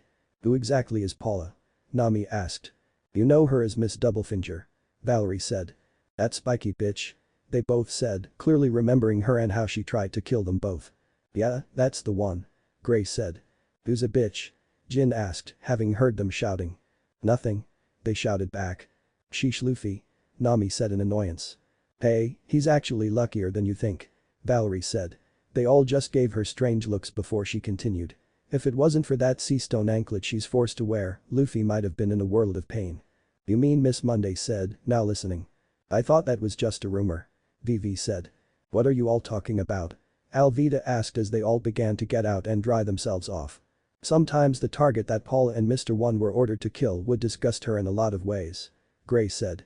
So she'd charm them, get them alone, let them in a little and then unleash those spikes of hers. Valerie finished as she crossed her fingers together. The women just stared at her as she finished, thinking that Paula was a lot crueler than they thought. On the men's side. All the men were getting out before they all had a horrible chill run up their spine, fear striking them all for no reason. Some time later. Mr. Nine and Miss Monday had gathered their stuff and were getting ready to leave for Whiskey Peak. Greg left and said farewell as well to everyone before leaving for the Spider's Cafe. The Straw Hats were all inside their room and discussing a few things while VV was seeing off Miss Monday and Mr. Nine. "We're leaving tonight?" Usopp asked. "Yeah," Nami said. "The Marines know we're here, so we should get going before we cause this country any trouble." "I agree with Nami, and not just because she's cute," Sanji said. "What about Big Sis VV?" Johnny asked. "Is she coming with us?" Yosaku said. "That's something that she has to decide," Nojiko said. "We'll ask her when she gets here," Zoro said as a guard came in with a den mushi, saying someone named Bone was calling. "Bone? As in Bone Clay?" Valerie asked. Some of the crew frowned as the image of Mr. Two flashed through their minds as Sanji answered the snail. "What do you want, freak?" he asked. "That's a rude way to speak of friend. And after all the trouble I went through to contact you guys," he said. "Aren't we friends?" "That to the point, you weirdo," Jin said loud enough for him to hear. "The point is that I've got something of yours," Bone Clay said. "The going merry." "Asshole," they all shouted. "That's right. I'm on it right now," he said with a laugh before telling them where he was and hung up. The crew was now for VV so that they could ask if she wanted to go or not. "Hey guys," Luffy said. Everyone looked to him as he looked at them all with a serious and stony expression. "There's something that I gotta say. Something that I gotta tell you all." "What are you talking about, Luffy?" Usopp said. "If it's about wanting more food then now's not the time," Sanji grunted. "No," Luffy said as he moved his robe so that his upper body was exposed, showing off his X-scar on his chest. "Are you gonna tell us about that scar?" Nami asked. "Yeah, along with a lot of other things that I couldn't tell you all immediately," he said. All of them were looking at him in confusion, while Zoro just kept a blank stare, having a good idea as to what he was going to tell them. "Does this include those nightmares you've been having?" Usopp asked. "Yeah," Luffy said in a low tone. All of them glanced at each other before circling around Luffy and were now sitting and waiting to hear. "What about VV?" Chopper suddenly asked. "I don't know if I'll be able to tell her. I can only tell her if she joins us at sea," Luffy said. That was one of Phil's rules. "Phil?" Sanji said. "Who's that?" "The guy that ate a devil fruit that can be used to send people back in time," Luffy said. All of them just stared at him before blinking, as if wondering if they heard right. "Did you just say that this Phil guy Johnny started and send people back in time?" Yosaku finished. Yeah. Luffy said. Nami looked skeptical at this. You're starting to sound like Usopp, she said with a bored look on her face. Hey. Usopp snapped before looking at Luffy. Still, she's got a point. I mean, yeah, there are powerful devil fruits out there that can give you amazing powers, but one that can send people back in time sounds a little far-fetched. It's the truth. Luffy said at once. Oh really?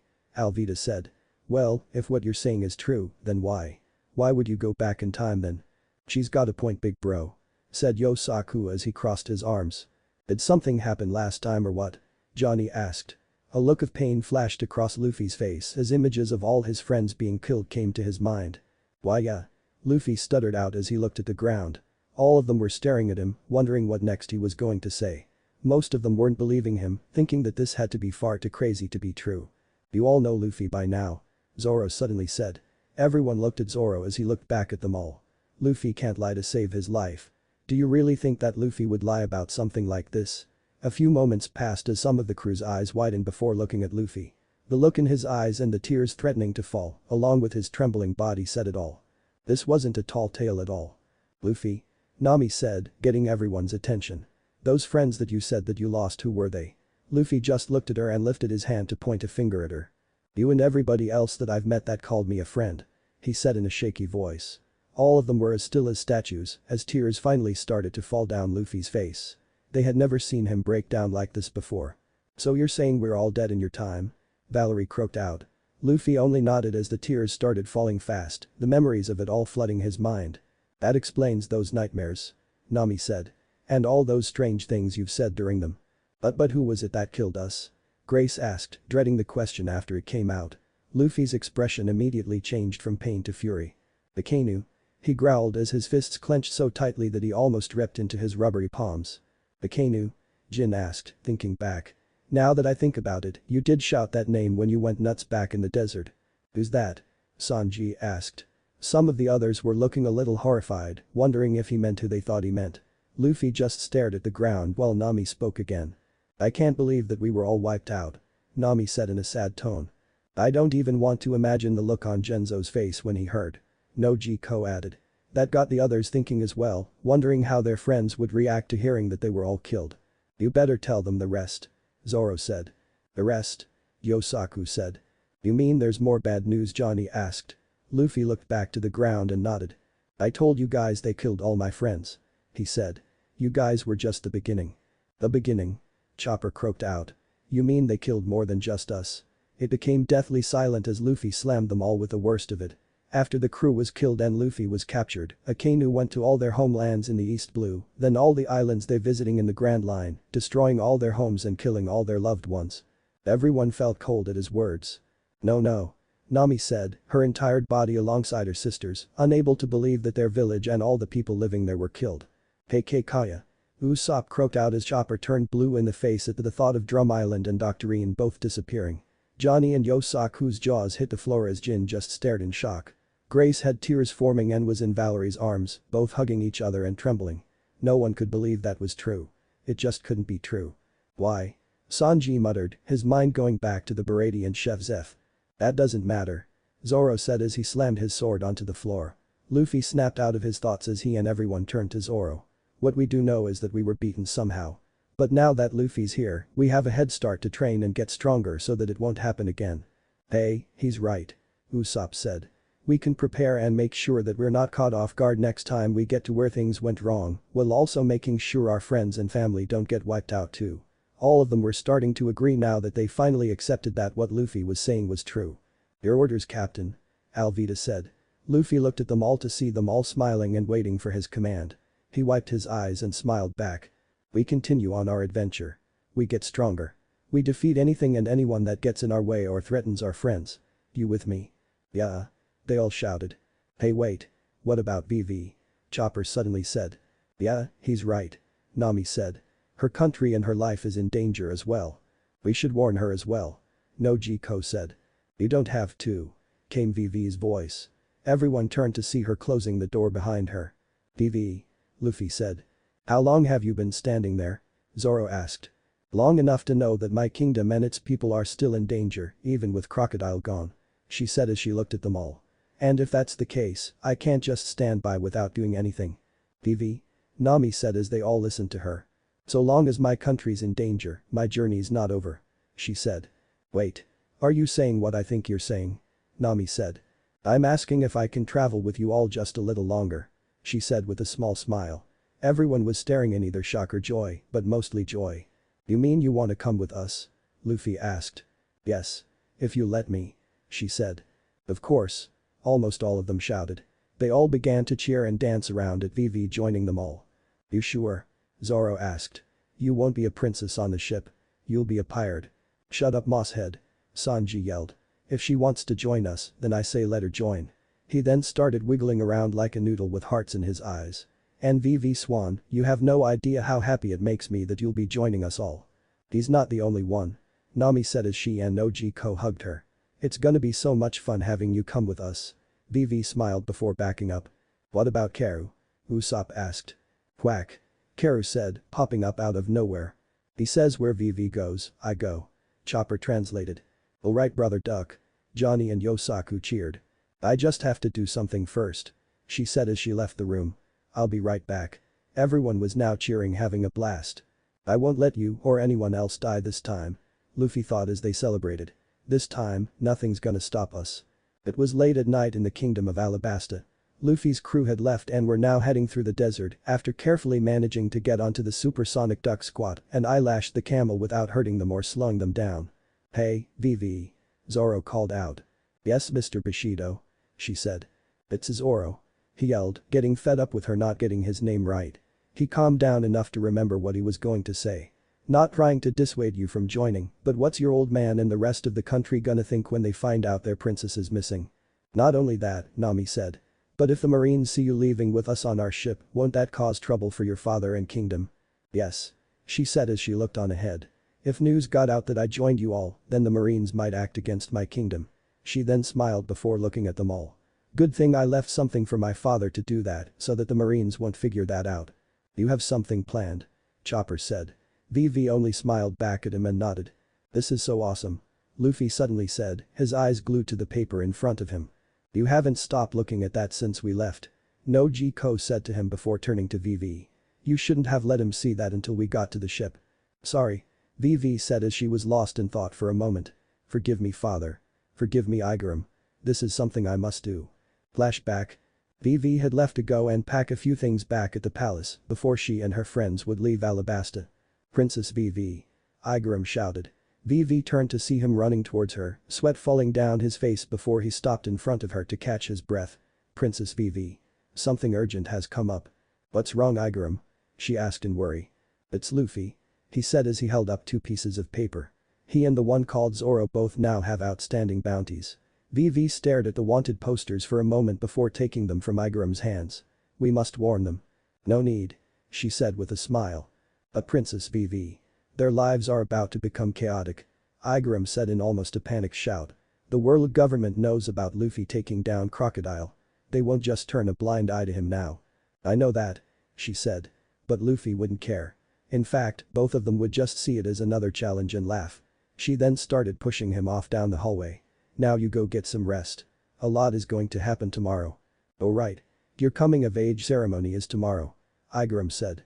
Both of them now left in opposite directions as Vivi went to her room to gather a few things and write a note for her father. She left her room with her bag before taking a good look around herself and giving off a sad smile. I wish I could stay, she thought before sighing and steeling her resolve. But from what I heard Luffy say, my country is still in danger. And as long as it's still in danger, my journey is far from over. Present. Wanted. Monkey D. Luffy. 150 million berries. Luffy laughed. My bounty skyrocketed. Mine's not too bad either. Zoro said as he pulled out his own wanted poster, showing he had a bounty of 65 million. Are you sure that there wasn't a bounty for me? Sanji asked Vivi. Sorry, Sanji. Only for them. Vivi replied, causing Sanji to pout. Why would you get a bounty, Iroh-cook? Zoro said with a smirk. No one in their right mind would see you as a threat. Shut up, Mosshead. Don't make me kick your ass all the way to the ship. Sanji roared. I'd like to see you try. Zoro snapped. Shut up before I make you both walk to the ship. Nami yelled, making them both shut up. They may be monsters, but they still can't stand up to her. Gray said while Valerie laughed. The Straw Hats kept on riding until they reached the Going Merry as they, with Bone Clay on board waiting for them all. "Hello my friends." Bone Clay shouted from where he stood on the crow's nest. "Miss me?" "No." Most of them replied. "All our supplies is unloaded." Sanji said. "Bye ducks. Thanks for your help." He said as they waved off the ducks, minus Karoo. The others all waved them off, even Bone Clay said farewell before they all started arguing. "Give us a reason why we shouldn't be kicking your ass for stealing our ship," Jin said as they started loading their stuff onto the ship. "Is that any way to thank me?" Bone Clay asked. "If I hadn't have moved of it from where it was moored, what would have happened?" "The Marines would have confiscated it," Nami said as she grabbed her things. "Exactly," Bone Clay said. "The Marines are looking everywhere for you guys and your ship. Every port has been put on lockdown." "Why even help us?" Johnny asked. "Yeah. Aren't you in Baroque Works?" said Yosaku. "Maybe he got pardoned just like with some of those other members." Nojiko said. "Not quite. I escaped before the Marines could find me," Bone Clay said. "Baroque Works is finished anyway, so that's old news. And even if it wasn't, wouldn't that make having 2 officer agents on your crew a bit of a taboo?" he asked, looking at Grace and Valerie. "He's got us there," said Valerie as Bone Clay noticed Vivi hadn't left. "Going to see your friends off before returning to the life of royalty, Princess Vivi?" he asked. "No. I'm joining them all on their journey," she replied while Karoo quacked. "What?" Bone Clay shouted, not understanding why she would leave her country once again. "Why ever so?" "I can't explain why, but my journey's not over yet," she said. "So until then, I'm going to sail the seas with my friends." Bone Clay's jaw dropped to the deck before he began to cry. "To give up a grand life of royalty all to travel and share adventures with your friends," he cried in happiness. "It's moved me to tears." "Hey, why did you help us anyway?" Usopp suddenly asked. "Because," Bone Clay said with a smile as tears ran down his face as he gave them a thumbs up. "We're friends." That seemed to be all that was needed to be said before he, Luffy, Chopper, Johnny and Yosaku all started dancing a can-can on the ship while Kara ran around them in circles. "Friends huh?" Zoro said. "Tell the truth. You helped us because having us here increases your chances of getting out of Alabasta, right?" "Is that true?" Most of the dancing group shouted in shock as Bone Clay fell down. "I'm afraid you've caught me," Bone Clay said as he cried again. "But in trying times like these, friends must band together. If you believe in friendship, say I." I," shouted Bone Clay and the dancing Straw Hats, gaining eye rolls and odd looks from the rest of the crew. I," shouted Bone Clay's crew as his ship and crew appeared out of nowhere. "Where'd you come from?" Zoro shouted as the last of the supplies was now on board. "Let's set sail guys," Luffy shouted, earning a shout of approval from everyone else. "Wait," Vivi shouted. "Wait," Nami said. "Wait for what?" "You're not having second thoughts now, are you?" Nojiko asked. "No, it's not that," she said. "I'm sorry, but for me to be able to join the crew without causing trouble for my kingdom, we can't leave just yet." "Huh?" they all said in unison. "On." People all throughout Alabasta were gathering around loudspeakers, awaiting to the Princess Vivi's voice at her coming-of-age ceremony. Everyone in the kingdom was excited except for a few in the palace, who were now acting like the world was ending. "Your Majesty," Terracotta cried out as she began looking for Cobra. "Terracotta?" Igaram shouted, having woken up from a nightmare about Vivi becoming a pirate. "Why are you shouting?" "I went to help the princess dress for the ceremony, but all I found was this," she said as she held out a sealed envelope that read to Father. "No," thought Igaram as the color drained from his face. "It can't be." He took the envelope and immediately ran to Cobra's chambers, where the king had finished dressing himself. "What's wrong Igaram?" he said as he looked at his distraught servant and friend as Pell and Chaka, who were guarding his doors, walked in to know as well. "Princess Vivi's gone," he wheezed as he handed Cobra the envelope. Cobra opened the envelope and began to read it while Igaram and the rest were waiting to hear what it said. "I see," Cobra said with a small smile. "So that's the path you've chosen Vivi." "What? What did it say, Your Majesty?" Igaram said. "It's simple," he said as he folded the note up. "Vivi has dead us to join them as a pirate." No one said a word as Igaram's jaw hit the floor. "Wyatt!" Igaram roared as his eyes bugged out of his skull, his voice echoing throughout the palace. Chaka and Pal were also surprised but kept themselves more composed than Igaram. "I had seen from the banquet that Princess Vivi was on good terms with them, but to actually run off and join them is unbelievable," Chaka said. "How could this have happened?" Igaram shouted. "The kingdom has finally been freed from Crocodile and she up and leaves, what will the citizens say?" "Calm yourself Igaram," Cobra said. "Your Majesty," Igaram shouted again before being hit by his wife.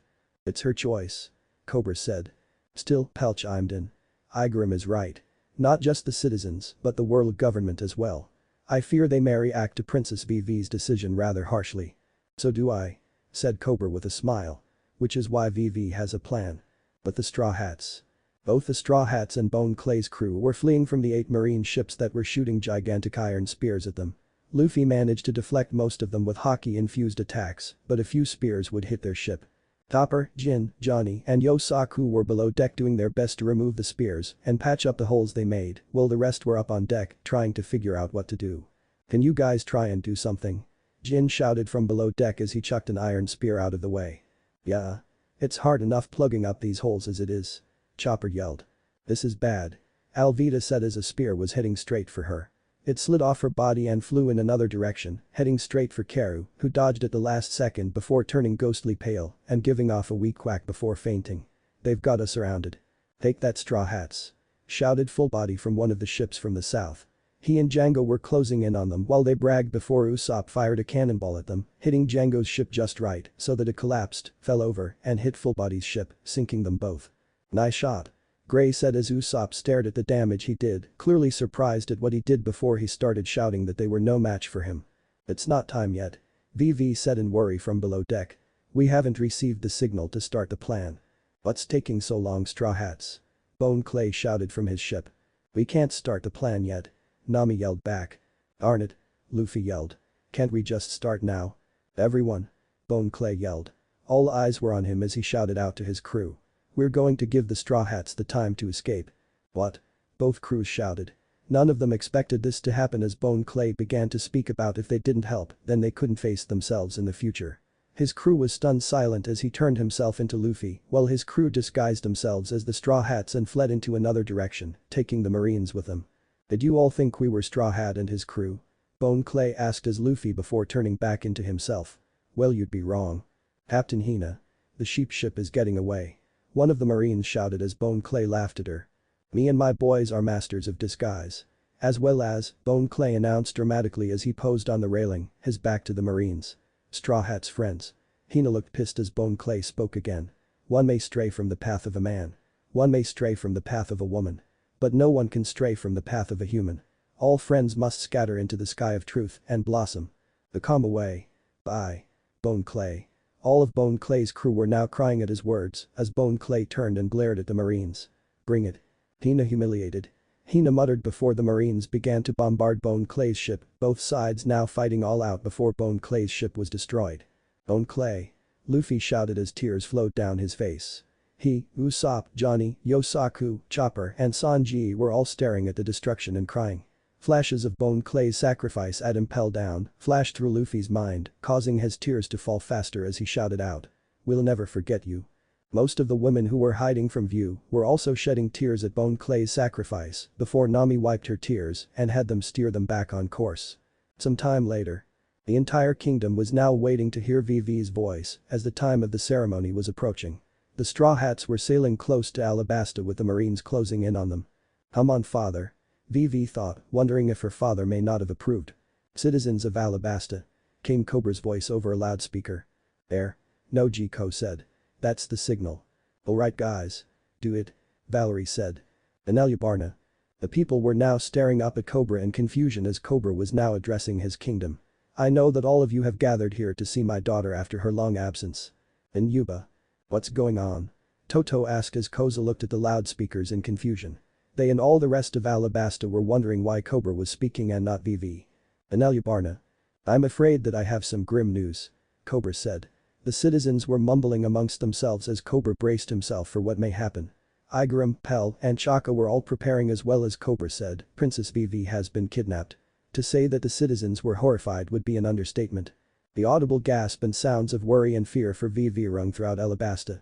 It seems that a group of pirates had heard of the war, along with Crocodile's defeat and imprisonment, and took the opportunity to sneak in and kidnap her at our weakest moments.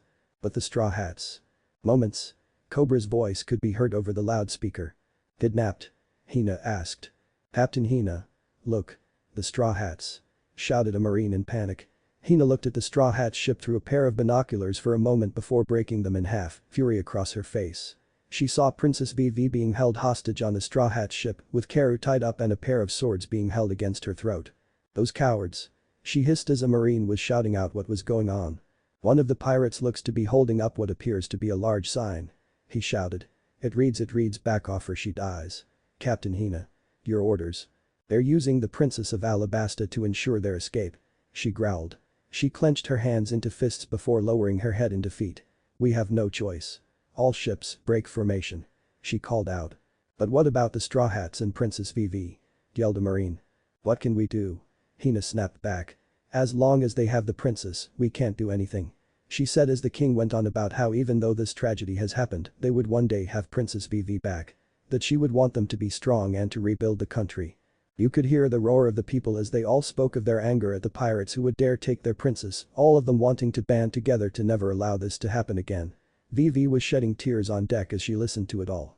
Forgive me everyone, but until this great threat to our kingdom and to all the world itself still lives, I can't return. She thought. One day, I'll explain to you all. On Hina's ship. Smoker.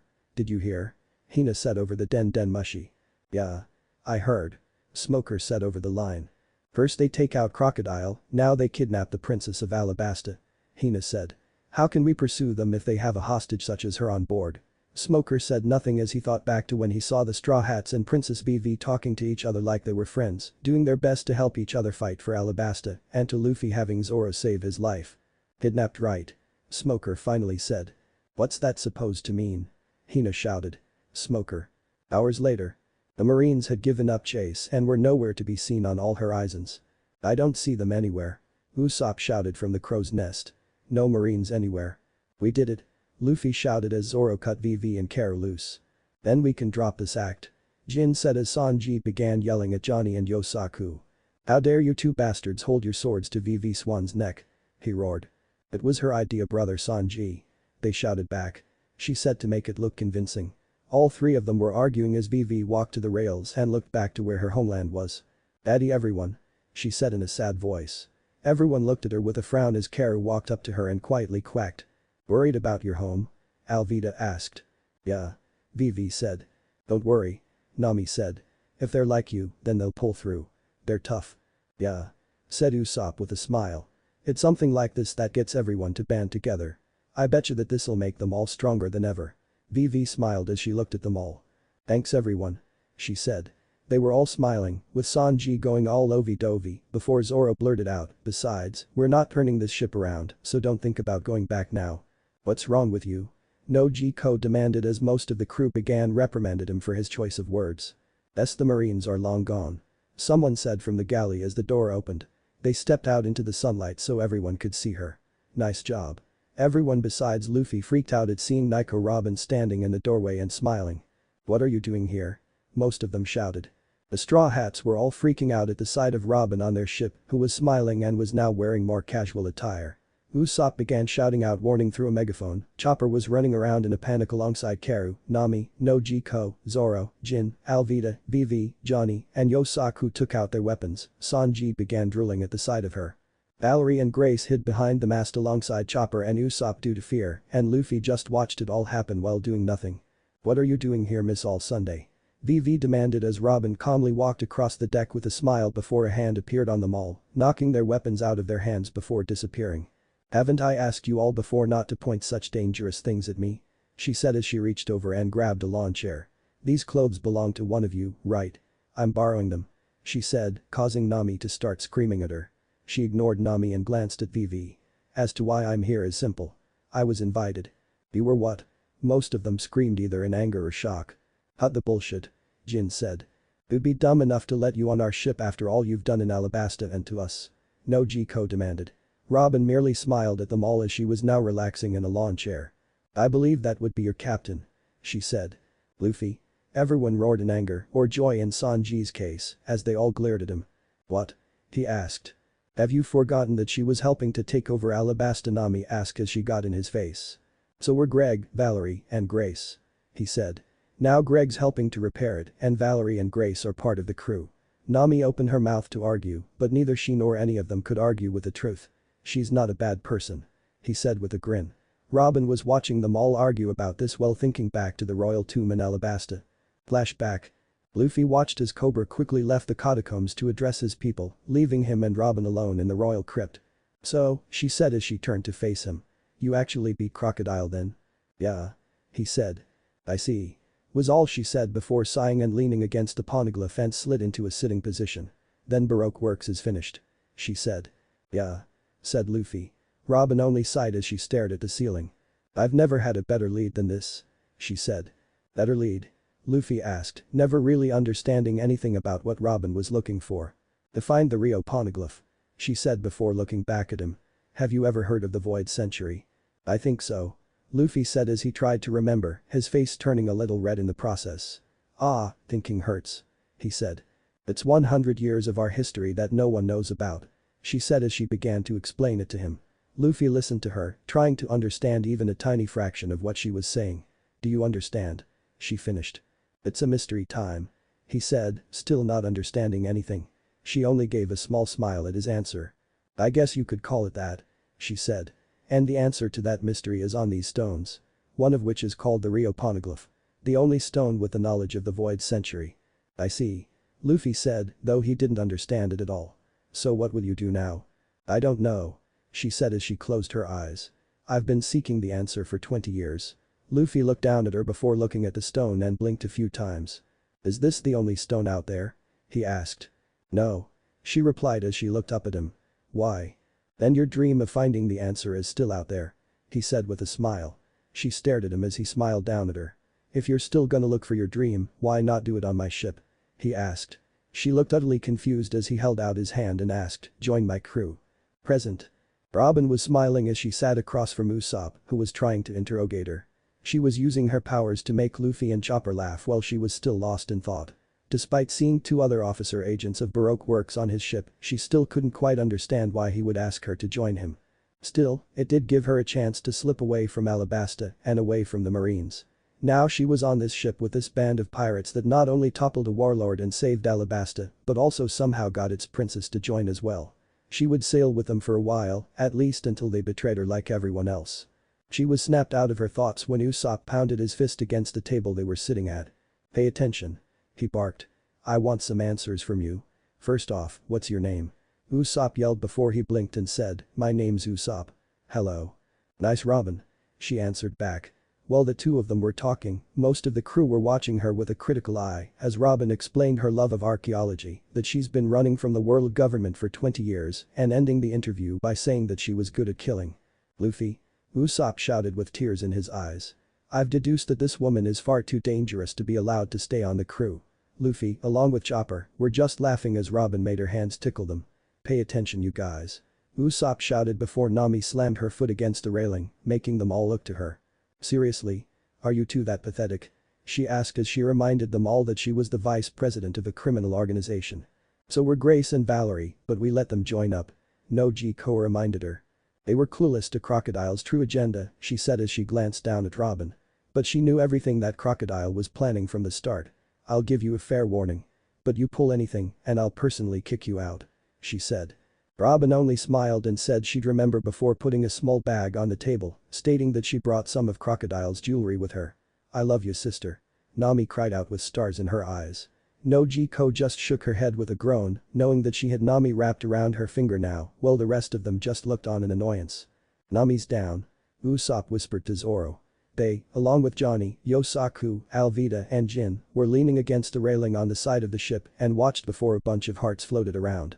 "Ah, love," Sanji said as he slid down the railing on the stairs and began spouting out words of love before presenting Robin with a snack. "And there goes lover boy," said Alvida. As they all spoke, Vivi was glaring at Robin all the time while Kara drank some water. Vivi watched as Usopp, Johnny, and Yosaku quickly crumbled when Robin made 2 hands appear out of Luffy's head, making him look like he had Chopper's antlers. That left Jin, Zoro, Valerie, Grace, Karu, and herself against Robin. "Now that I think about it, where are Grace and Valerie?" she thought as she looked around, not noticing the 2 of them hiding up in the crow's nest. Zoro and Jin just watched Robin walk around the ship with a smile, not willing to let their guard down around her. "What's this chick up to?" Zoro thought while Jin walked off to practice with his tonfa. After that, things slowly returned to as normal as it usual gets on the Going Merry. Early next morning. Most of the Straw Hats were sleeping, with Robin sharing a bed with Grace and Valerie, which scared the two of them to no end. The crew had decided to purchase more beds at the next island with a town on it and to remodel the Going Merry for more space before they had gone to bed. It was now dawn, and Vivi had awoken moments ago and was staring at Robin, who was sleeping peacefully with a book next to the bedside table. Luffy said she's not a bad person. She thought. Still, she was helping Crocodile all this time. She sighed before worming her way out of bed, threw on a light blue shirt and tan shorts, and stepping out into the air to see the sun slowly starting to rise above the horizon. She spotted Nami looking ahead on the horizon, hoping to see if the next island was close. Nami turned when she heard footsteps and smiled when she saw Vivi. "Hey, Vivi." She greeted. "Hi." Vivi replied with a smile. "What are you doing?" "Looking out for the next island," she said as she looked through the binoculars again. "It should be close." Vivi stared out in the same direction she was looking at before she sighed. "Something wrong?" Nami asked her. "I just can't figure out why Luffy would let Nico Robin onto the crew after all that she's done," Vivi said.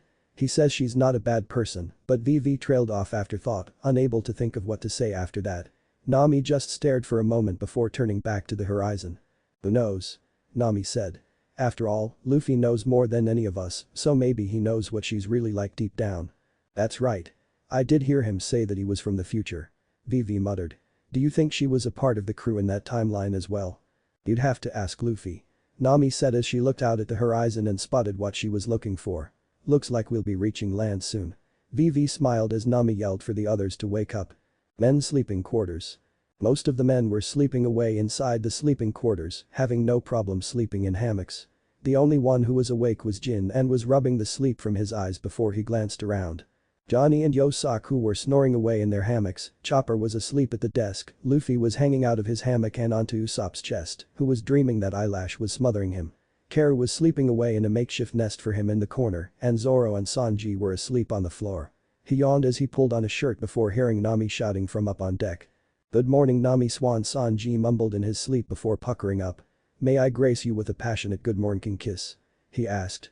Jin just watched with his hand over his mouth to keep himself from laughing as Sanji was slowly easing towards Zoro, who had opened his eyes a little before an expression of horror came across his face. Sanji kept making kissing sounds before waking up just an inch away from Zoro and started freaking out. "Don't put that ugly ass face of yours in front of me, Mosshead. Me, you're the one trying to kiss me in your sleep. What's wrong with you, crap cook?" Zoro yelled as the two of them started to fight. Jin busted up laughing at that while Nami called to them all about the island, waking Luffy up instantly. "Island. Island." He screamed as he knocked Usopp out of his hammock and onto the floor, breaking his nose once again, while the others stirred awake while he raced up onto the deck. Soon everyone was awake, dressed, and on deck as the ship sailed up to the island. Nami was telling them how they'll divide up the workload of who gathers fruit and who stays on the ship. After drawing straws, the Straw Hats were divided. Nami would draw a map of the island with Sanji accompanying her, Chopper, Grace, and Jin would stay on the ship despite not knowing that Robin was there, and the rest would go out and gather fruit.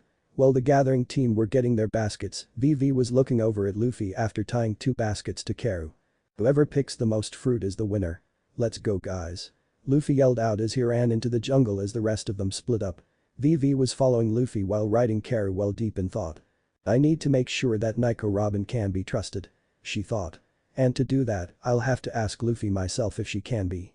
Jin, Chopper, and Grace had walked back to the ship, keeping a lookout in case anything that would threaten it would arrive. Chopper decided to have some fun and started acting like a captain, with Grace going along with it and Jin just raising an eyebrow. Chopper had his few moments of fun before he, Grace, and Jin realized one other person on the ship with them. They peered down and spotted Robin sitting in a lawn chair, silently reading a book with a stack of books next to her on a table. Jin narrowed his eyes at her, Grace started to sweat, and Chopper turned blue when he remembered that she was good in assassination. Chopper flipped out and started insulting Robin before running into the ship. Grace just kept her distance as she broke out a canvas and began to silently paint. Jin went to the crow's nest and kept a lookout while practicing with his tonfa. Robin just kept on reading, ignoring all that was happening around her. A few quiet moments passed before she looked over at Grace to see her painting, a small smile on her face as she was wrapped up in her art. She then looked up to see Jin keeping watch before she smiled, closed her book, and decided to get some coffee. The one keeping watch is serious. Robin thought as she walked in to see Chopper talking to himself. Miss Goldenweek, or Grace now, is a little kid after all. And this one, she thought as she looked at Chopper while her coffee brewed. is quite the cute little furball. But Zoro, Johnny, and Yosaku. The three swordsmen had wandered deep into the island to gather fruit, with Zoro complaining about being ordered around by Nami. "Look on the bright side, big bro," Johnny said. "It's a nice day and it's only us on this island." "Yeah," said Yosaku. "The sooner we get this fruit, the sooner we can relax." "No," Zoro said as he stopped and pulled out his swords. "The sooner we gather this fruit, the sooner we can start training." "Training?" they both said in unison. "Have you already forgotten what Luffy said?" Zoro asked them as he placed his white blade between his teeth. Both of them gasped before gaining serious looks and nodding in understanding. "Good. Now, step back," he said as he got into an attack stance. The two swordsmen scattered as Zoro called out, three-sword style. Dragon Twister. His attack sliced the fruit from the trees, causing them to fall towards the ground, while Zoro sheathed his blades and began catching them in the basket on his back. Johnny and Yosaku were catching fruit as well, while also praising Zoro before they realized that more fruit was falling, completely burying the trio. "I think we have enough, big bro," they said in unison. With Usopp, Valerie, and Alvida. Valerie was floating from tree to tree, picking fruit and dropping it down below for Alvida to easily catch. Usopp was lying on the ground yawning, asking how he could work on such a superb day. The monkeys were just looking at them, while a few were angrily grunting at them. "Hey!" Alvida shouted when she saw Usopp just laying there. He jolted up before falling back down. "I didn't see who got me, but I'm sure it was a huge condor," he muttered. "Alas, this is the end of the great Captain Usopp's adventure. HRRK. I'm dead." He ended with a faint. "Hey, Usopp," came Valerie's voice. Usopp opened an eye to see her hovering over him. "Move it before I smash your head." She didn't even wait for an answer before she suddenly dropped towards him. "Jai!" Usopp shrieked before rolling away at the last second to avoid Valerie's attack. He quickly jumped up with his basket on his back before sweating and running in place with a forced smile. "Like I said, it's a wonderful day to pick fruit. Oh look, the fruit on that tree looks ripe," he yelled before taking off far away from them. "If we have to work, so does he." Alvida grunted in annoyance as the monkeys fled in terror after seeing Valerie leave a crater in the ground. With Nami and Sanji.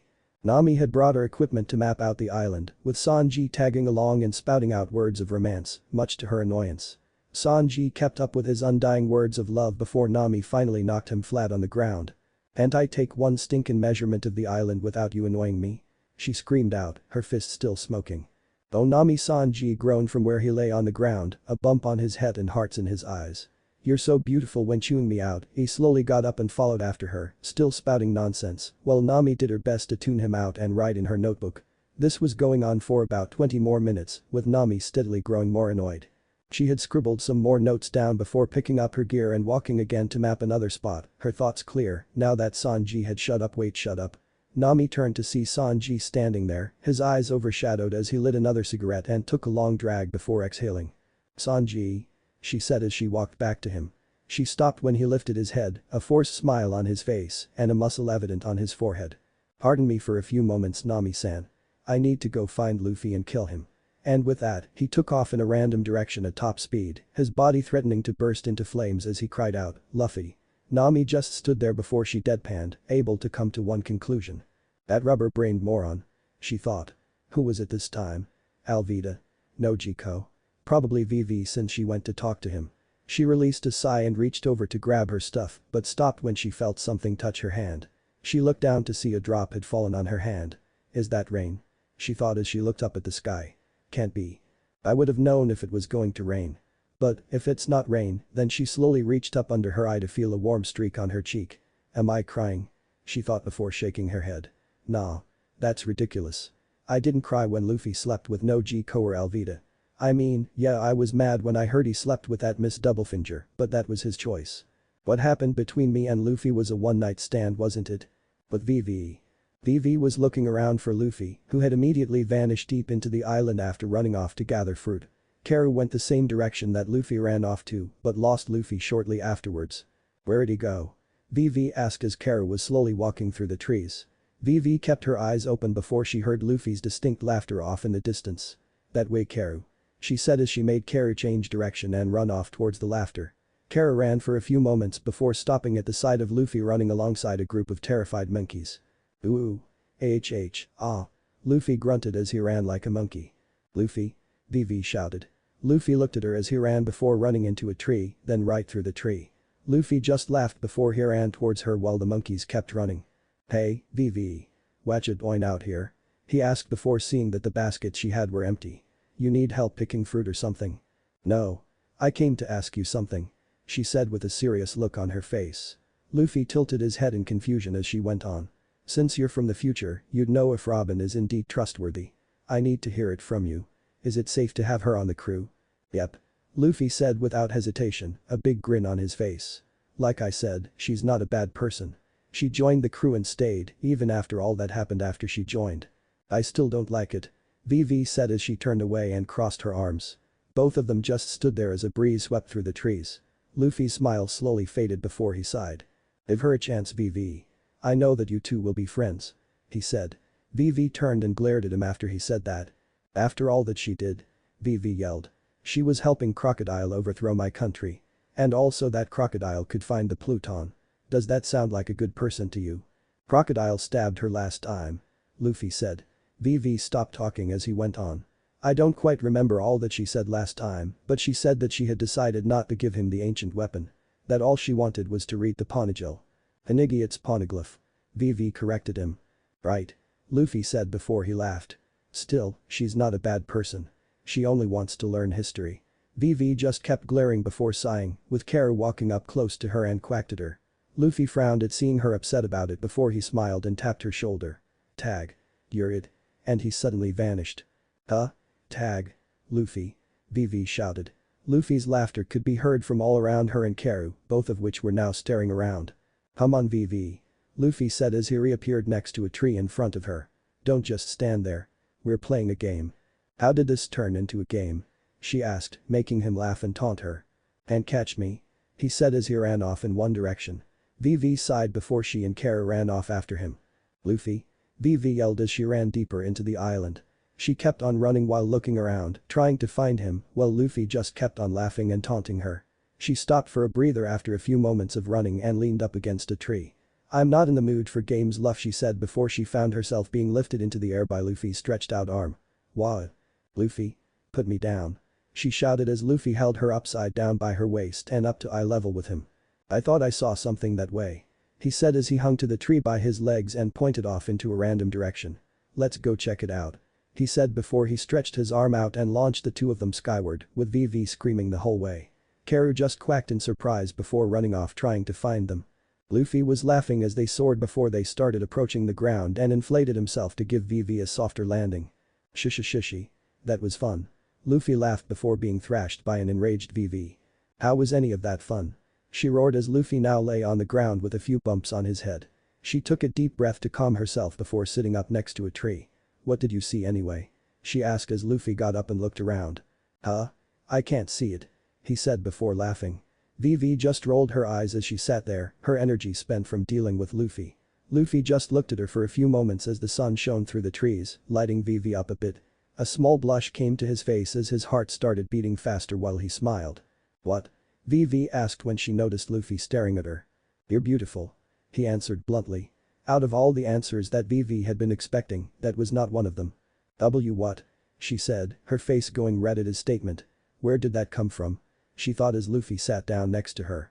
VV's blush grew as she looked away, now feeling uncomfortable with Luffy being very close. "VV?" said Luffy. VV looked at him, only to have Luffy's hand against her forehead. "Your face is red. Are you sick?" VV's whole face lit up while her heart started to beat like crazy. "Should I go get Chopper?" VV couldn't form any words at the moment with Luffy being very close and didn't get a chance to say anything. Out of nowhere, a little baby monkey had jumped onto Luffy's head, using it as a stepping stone to climb up a tree, which caused Luffy to fall and smash his lips against VV's. It felt like an eternity, though it only lasted a few seconds, until VV realized what happened and pushed Luffy away from her. Her mind was now working overtime to try and understand what just happened.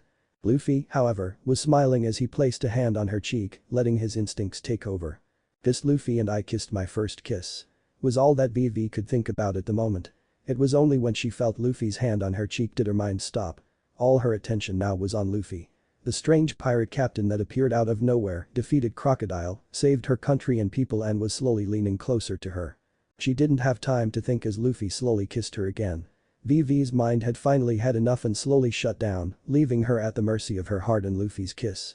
She closed her eyes and kissed him back while slowly wrapping her arms around his neck. It was light kisses at first, but it soon escalated when Luffy placed his tongue against her lips.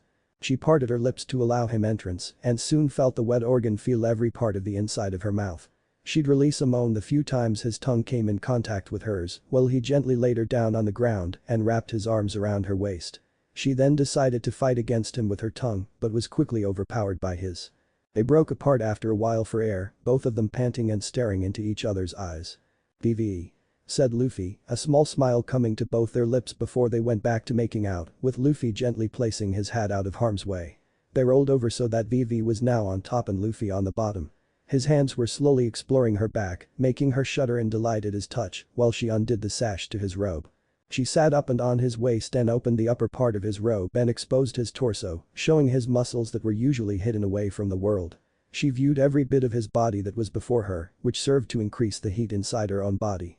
She gently traced her fingers over every muscle that she could see, with her eyes occasionally staring back at the X-shaped scar he bore across his chest. Luffy just shuddered under her touch, while his hands slowly made their way up her waist before stopping just under her breasts. Her smile and shuddering was his permission to continue, which he did so as his hands were now cupping her breasts. Her breath hitched as he squeezed and kneaded her breasts through her shirt, making the heat in her body slowly head down between her legs. And the feeling seemed to grow as Luffy slowly lifted her shirt up, with VV lifting her arms up to allow her shirt to slip off easily. "No bra?" "Nope," she said with a smile as Luffy gazed at her exposed upper body. Luffy stared at her breasts as a red tint came across his face. As he stared at her, a few clouds that had been blocking the sun had moved out of the way, letting the light shine everywhere. The sunlight seemed to gleam off her light skin, making her look even more beautiful than before. "Wow." Luffy whispered in awe, making VV blush even further. He sat up, making VV readjust herself so she was in Luffy's lap. Luffy planted a soft kiss on her lips before he gave soft kisses and bites down her neck until he found his way to her left nipple. He gently flicked his tongue over the pink nub, making her moan before he took it into his mouth. "Ah!" VV gasped as Luffy sucked on her nipple while his hand fondled her other breast. VV was going crazy as Luffy used his tongue and slithered it all around her orbs, leaving no spot dry on either of them. A light breeze blew around them, sending a cool sensation on her breasts. She shuddered before she felt something poking at her, knowing what it was. "Luffy," she said in a quiet voice while panting. Luffy removed his lips from her breast and looked into her lust-filled eyes. Both of them sat up while VV undid her shorts before slitting them and her panties down and off her legs, leaving her completely exposed. She leaned close to him before resting her chin on his shoulder and whispering into his ear 3 little words. "Make me yours." Luffy grinned before sliding his robe off, leaving them both completely nude. VV looked down to see his erection, which only served to make her hotter. Luffy draped his robe over VV's shoulders, which prevented the tree she was leaning up against to scrape against her skin. He then moved his dick towards her slit and gently pushed through, making VV moan before he broke through her hymen. She let out a silent scream as her eyes rolled back, her body feeling pain for a few moments before it faded into pleasure. "You okay, VV?" Luffy asked in concern. "I'm okay," she said with a smile. "And I'll be better when you start moving." Luffy chuckled before he pulled out until only the tip was inside her before thrusting inside her, making her wail in pleasure. It started off slow as Luffy slid in and out of her while she clung onto his back. Luffy kept a firm grip on her ass while he drilled her, hitting all the right spots inside her and making her moan in ecstasy. "Faster," she begged. Luffy complied and began to fuck her faster, making her claw his back. "Ah. AHH. Ah. AHH."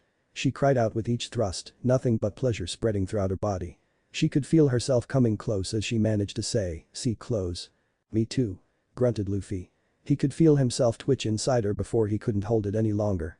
He pulled just as she reached her orgasm, letting his seed shoot out onto her stomach and legs while her fluids flowed out of her.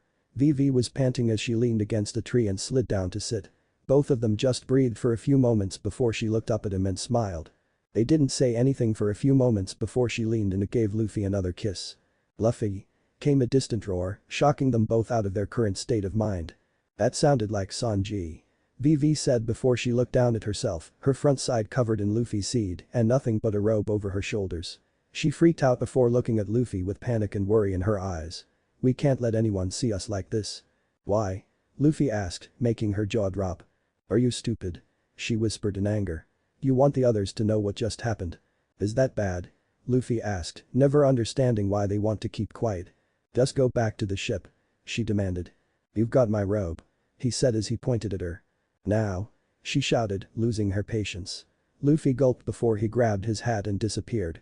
After her anger left, she looked down at herself once again before the full realization hit her. She, the princess of Alabasta, just had sex with a pirate. "I really hope no one from Alabasta finds out," she said as she sat up, tied the robe closed to cover the evidence, picked up her clothing, stuffed them into the robe, and walked back towards the ship, not seeing a smirking Nojiko watching from a distance. While Vivi was walking, a thought popped into her head. How'd this go from wanting to know about Nico Robin to having sex with Luffy? In Alabasta. "Princess, Vivi." Igaram wailed in distress. "What's wrong, Igaram?" Cobra asked after looking up from the book he was reading. Igaram was sweating and panting with a look of horror on his face as Pell, Chaka, and a few servants looked at Igaram. "I fear that something bad has happened to the princess," he wheezed out. "He's been saying that since Vivi left," Pell and Chaka thought. Later with the Straw Hats. It was now evening and the Straw Hats were all gathered around a fire, eating and saying what all happened today. Vivi, now clean and in normal clothing, had been asked why Luffy was naked and she was wearing his robe earlier. She lied and told them that a bunch of monkeys stole her clothing and borrowed Luffy's robe. Nami just stared while the others either bought it or didn't care. Nojiko kept quiet about the whole thing, but was smiling nonetheless. Sanji took a long drag from his cigarette after beating the shit out of Luffy, who was now bleeding on the ground with nasty bumps on his head. Zoro was eating his food, while Johnny and Yosaku had cuts and bruises from training with Zoro. Alvida and Valerie were glaring at Usopp while he made up a story about how he could pick this island clean of fruit in his sleep. Chopper and Robin shared a smile, remembering how they talked about Doctorine and the rumble balls, while Chopper was replacing the water he spilled. Jin was still eating, saying nothing of importance happened on the ship. Grace was admiring her painting of the island when they had first seen it in the distance. Kara was resting next to Vivi, his legs tired from running everywhere trying to find Vivi and Luffy. Just another day for the Straw Hats. The Straw Hats were sailing along on a peaceful day. The weather was nice, the waves weren't too strong, and the crew was relaxing. Alvida was relaxing in a lawn chair wearing only a white skimpy two-piece bikini and green-tinted sunglasses. Jin was in the middle of the deck doing sit-ups. Johnny and Yosaku were training with Zoro, who was holding them both back with only one blade. Nojiko was tending to the tangerine trees, Nami was observing the weather, Sanji was going around to all the women passing out special drinks, Vivi was pounding Usopp, Chopper, and Luffy's heads in for using Kara as fish bait again. Kara was quacking in fear and anger at them. Valerie was inside the kitchen thinking up new chocolate recipes. Grace was mixing paints to make some new colors, and Robin was sitting in another lawn chair reading more books. "Kara is not bait," Vivi yelled as the trio sat back on the railing. "Well, the bait we're using isn't catching a lot of fish," said Luffy as he looked back out at the sea. "I don't care," roared Vivi. "Hey. I got a bite." Usopp cried out as he began tugging on his fishing pole. Some of them watched as he struggled to pull the fish out of the water, which was no bigger than his own nose. "That's it?" Chopper asked in disappointment. "I thought it was gonna be bigger," Luffy chimed in. "Like you can catch anything better," Usopp snapped. Luffy grinned before putting some bait on the hook and tossing it into the sea. "Just watch," said Luffy. Nothing happened at first, while Sanji passed out more drinks to the women, with the fishing trio complaining about not getting any drinks. Shortly after that, Luffy's line went under the water. "Hey. I got something." "What?"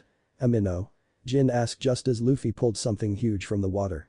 Jin watched as it flew straight towards him before he rolled out of the way to avoid getting crushed. Everyone was now on deck looking at it with curiosity before it opened up, revealing a salesman named Rice. He thanked them while explaining his job and that he wished to give them catalogs for the various products his company delivered. Most of the crew was interested as some of them were playing the sum of the items he had on him, while others were flipping through the catalogs. "Do you have any canvases and paint?" Grace asked. "Indeed I do," said the salesman as he brought up a canvas and some paints that were unique in color, making Grace's eyes shine. "How about paper?" Nami asked. Rice then showed her some amazing paper that was great for making maps and such, which Nami soon said that she'd buy no matter what the cost, causing the others in the crew to freak out that she'd pay. Soon Nami and the salesman were haggling over the price before Alvida gave a sly smile to Rice. "You wouldn't happen to have certain discounts for certain clientele, would you?" she asked. "Certain clientele?" Rice asked before looking up at the flag. "Gah. That's a pirate flag, wait. That symbol. You're the Straw Hat Pirates, how could I have missed something that important?" "Yeah? What's it to ya?" Jin asked as Rice began to sweat. "So, about that discount?" Alvida asked. Rice didn't say anything for a moment before he forced a nervous smile on his face. You know, it completely slipped my mind. He said. We're actually having a once-in-a-lifetime clearance sale today exclusive only to pirates. He then began to unload everything from his strange ship as he ranted on. Everything must go. All at low prices. So low, they're practically free. In fact, they're so low, I'm actually paying you to take them off my hands. Here, have my wallet. He said before handing Alvida his wallet and jumping into his ship and disappearing over the edge. Have a nice day. He shouted before submerging under the water. That was weird. Said Usopp. Who cares? Nami said as she held up the paper in joy. I got all this paper for nothing. Thanks Alvida. Of course. Was all she said as the others began digging through the various items they got. Only you could have thought of something as ingenious as that, Alvida Chwan Sanji said in love mode as he danced around her.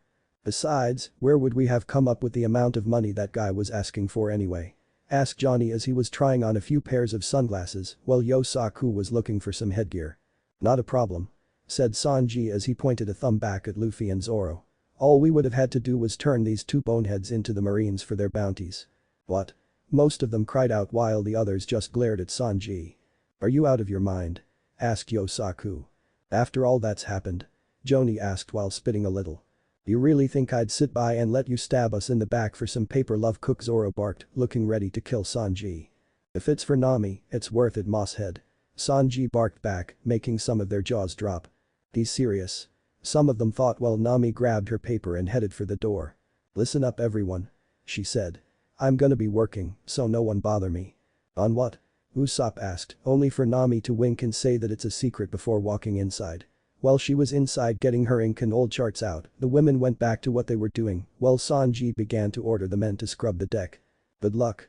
Said Zoro while he leaned against the mast. You too. Sanji barked while some of the men started yelling that he get up and work too. How come they don't have to work? Zoro asked as he pointed at the women. They don't have to work. They're ladies. Sanji said. That's dumb. It shouldn't matter if they're men or women. He said, earning a kick in the face from Sanji. Just shut your mouth, Mosshead, and start scrubbing. Sanji growled. Both of them were soon in each other's face, spouting insults and orders at each other. Hey! Yelled Nojiko from the Tangerine Grove, making them all look up at her. You two will rock the ship if you start fighting, and that's gonna mess Nami up. And if that happens, I'm personally gonna kick both your asses. Got it? Yes, Nojiko Swan Sanji said, his anger at Zoro gone as he looked up at her with hearts in his eyes. TCH. Whatever. Zoro grunted before he climbed up into the crow's nest. Alright you guys. Keep it down and don't disturb Nami. Sanji said, his love mode over in an instant. Aye. Said all but Jin, who just shrugged and started scrubbing. Earlier in the kitchen.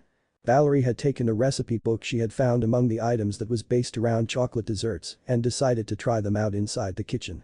She was double-checking to make sure that she had all the ingredients before she started mixing them. While she was mixing, she started thinking back to when she was a bit younger. She could remember the tiny chocolate stand that her parents worked so hard to make. Her mother would greet the customers when they walked up to her in the stand while she would work in the back with her father to make the sweet treats. A warm smile graced her lips before she remembered the horrible day that everything changed. One day, a group of street thugs were demanding protection money from them. She was in the back, so they didn't see her watching them all. Her father stood up to them and told them to leave, only for them to beat him to death before having their way with her mother. She managed to get away undetected and fled with tears in her eyes. She had returned the next day to find the shop and her parents burned to nothing. She remembered hiding in another town, coming across the kilo fruit and how they found the dead bodies of the thugs in deep craters. The wooden spoon she was using to mix the ingredients snapped in her hands, a mixture of rage and pain in her eyes as tears fell. You okay? Came a voice, snapping her out of her thoughts. She turned to see Vivi walking inside. You're crying. She said as Valerie wiped her eyes. Just a few unpleasant memories. She said before she picked up the broken spoon and tossed it in the trash. Hope Sanji doesn't get too mad about that spoon. Making chocolate? Vivi asked as she got herself some water. Yeah. I found a recipe book. I decided to try it out. She said after she wiped her eyes. What's everyone else doing outside?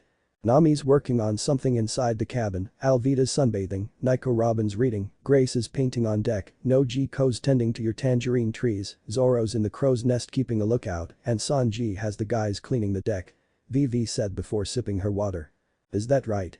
Valerie said before she started preparing the dish for the oven. As she put the mixture into the oven, she turned to Vivi with a grin. You know, I overheard Chopper mumble something very interesting last night before we all went to sleep. Something about you smelling a lot like Luffy when you came back to the ship. Vivi started to sweat before she forced a smile. That's because he lent me his robe after some monkeys took mine," she said. Valerie's grin grew before she laughed. "That's funny. I heard him say that you smelled like an animal during mating season," she said. Vivi freaked out and ran over to her to clap her hands over Valerie's mouth. "SHH. Shushed Vivi with a finger over her lips and a few beads of sweat running down her face, making Valerie grin even more. "Yes, I was right," she mumbled through Vivi's hand. Vivi just stared at her in panic before she sighed. "I don't know how it happened," she said. "I was asking him if Nico Robin could be trusted," but she couldn't continue, her cheeks turning red in embarrassment. Valerie only laughed while Vivi glared at her. "Stop laughing." "I'm sorry."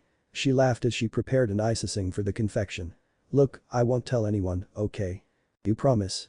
Vivi asked with a suspicious eye. "Promise," Valerie said while mixing. Vivi glared for a few more moments before sighing. "Alright," she said before she heard Zoro and Sanji being yelled at by Nojiko. "Wonder what's going on?" Valerie asked as Vivi waved goodbye and left. She shrugged before she went back to her chocolate, but not before one last thought popped into her head. The things that rubber boy can do with his tongue. Luffy? She thought with a smile. Maybe I should try it with him. She thought with a laugh. With Nami? Nami was steadily working on her map and was making great progress with Nojiko outside keeping the boys quiet. She was hanging her first map up before she heard a knock at her door. "I said I didn't want to be bothered," she said as she walked to the door and opened it to see Grace standing there with a fresh canvas and other supplies. "Grace. What do you want? Is there room in there for me to paint?" she said before looking behind her at the boys. Nami looked to see that Yosaku's head was rammed through a canvas with paint on his face, with the other guys laughing at him. "I can't exactly paint out here with those morons running amok." "Good point," said Nami as she opened the door to let her in. "There's plenty of room." "Thanks," Grace said with a smile as she walked in. She looked around to see a map hanging up to dry. "You're making maps?" "That's right," Nami said as she looked at her newly drawn map. "It's been my dream to draw a map of the entire world." "The entire world?" Grace asked. "That sounds really hard." "It won't be easy, but I will do it," Nami said as she got out a new piece of paper. Grace looked at her map before she smiled and set up her canvas and slowly began to repaint what the boys wrecked. "Hey Grace. Where'd you come up with the idea to hypnotize people with paint?" "I didn't," she said. "It was my parents who developed this technique." "Really? That's amazing," Nami said as she began drawing a straight line. "I know," Grace said before she giggled. "I can't tell you how many times they used it on me to get me to behave." Nami laughed before she noticed Grace's frown. "Grace?" Nami asked as Grace just stared at the canvas. "They were sailing to another island to show off their artwork. A storm hit, they never came back," she said. Nami's eyes widened but quickly softened as she looked at Grace. She said nothing as she walked over and gave her a hug, which she gratefully returned. "I miss them," she said as she buried her face into Nami's shirt. "So she lost her parents," Nami thought, her mind wandering to Bellemere. "I know the feeling," she said. Grace looked up at her as Nami looked down with a sad smile. "Nojiko and I lost our mom when we were little too." "You did?" she said as Nami knelt down to her eye level. "Yes. She was killed before our eyes and we couldn't do a thing to stop it," she said. "So, we know what it's like to lose someone you love." Grace's eyes welled up before she cried in Nami's shoulder, who hugged her again and let her cry out for her parents while rubbing her back, neither of them seeing Nojiko peeking in through the window and smiling. After calming down, both of them resumed their work before they heard Chopper yelling out in panic, with Nojiko running in. "What's going on?" Nami asked. "We need you two out here now." A twister appeared out of nowhere. She yelled. They both ran outside to see that she was right and that a twister, though very far away, was dead ahead of them. "Alright everyone. Wake up," Nami shouted. Everyone, who had nodded off earlier, woke up groggily before spotting the twister and listened as Nami gave them all orders on what to do before threatening them all that if her new maps get destroyed, she'd make them pay dearly. All of them were tying up the sails, tying anything down, or just calmly reading in Robin's case. It was tense for a while, but they evaded the twister and sailed on as the weather cleared up to a nice day once again. "Looks like the weather's clear again," she said. "Great work everyone. Only because of your brilliant navigation skills, Nami my dear." Sanji swooned. "So you were drawing maps?" Usopp asked, remembering what she yelled during the storm. "That's right. And I'm off to a good start," she said. "One day, I'll draw a map of the world." The others all smiled at her before she left them to sail the ship while she went back to work, with Grace happily running inside as well to paint again. The Going Merry was sailing along in a rainstorm, clearly equal to the dreary fog that it had sailed through yesterday. Luffy and Sanji had helped an apprentice chef named Tajio, who dreamed of finding the all-blue-like Sanji, back to his ship, where Sanji subtly helped him make curry that he replaced. Luffy just ran around exploring the ship before he was spotted and left with Sanji, leaving Tajio on the ship. Now it was the next day and all but Zoro was inside the cabin, with enough room for them all to relax without feeling crowded. Robin was reading a book, Nami was reading the newspaper, Sanji and Valerie were washing dishes, Nojiko was making some fresh juice out of some tangerines, Chopper was talking with Karu, Usopp was tinkering with a new invention, Jin was cleaning his guns, Vivi and Alvida were talking about their different weapons, Zoro was outside keeping watch. Johnny and Yosaku were sleeping up against a wall, and Luffy was bored out of his skull. Luffy just kept on whining before he shocked them all by asking what Robin was reading, making them all freeze and stare at him for a few moments in disbelief. They all thought that the world was ending before Zoro came in and told them that he saw an island, causing Luffy to forget the book and jump out the door. Most of them collapsed after that before they regained themselves and disembarked onto the island, leaving Robin and Zoro to guard the ship. They walked into a small town and discovered that a fireworks festival was tonight, making them all smile at the thought of fireworks. Sanji offered to be an escort for the ladies, to which they turned him down and made him go into a depressive slump. Usopp ran off to see if they had any gunpowder they could spare and the rest scattered to check out the town. As they walked, Nojiko grabbed Nami by the arm and led her into a secluded alleyway. "What are we doing here, Nojiko?" Nami asked as Nojiko crossed her arms with her eyes closed. "What's wrong?" she said. Nami looked confused at her question before Nojiko continued. "Don't think I didn't notice it. You were spacing out since yesterday while Luffy and Sanji were away." Nami blinked before she realized what she was talking about. "Nothing's wrong," said Nami with a laugh as she tried to wave it off. Nojiko stood there and stared at her, not buying her words for a minute. "Do you think I'm dumb or something?" she asked. "I can always tell when something's bothering you. Now, what's wrong?" They both stared at each other for what felt like hours before Nami sighed and slid down the wall to sit. "I don't know," she said with her eyes down.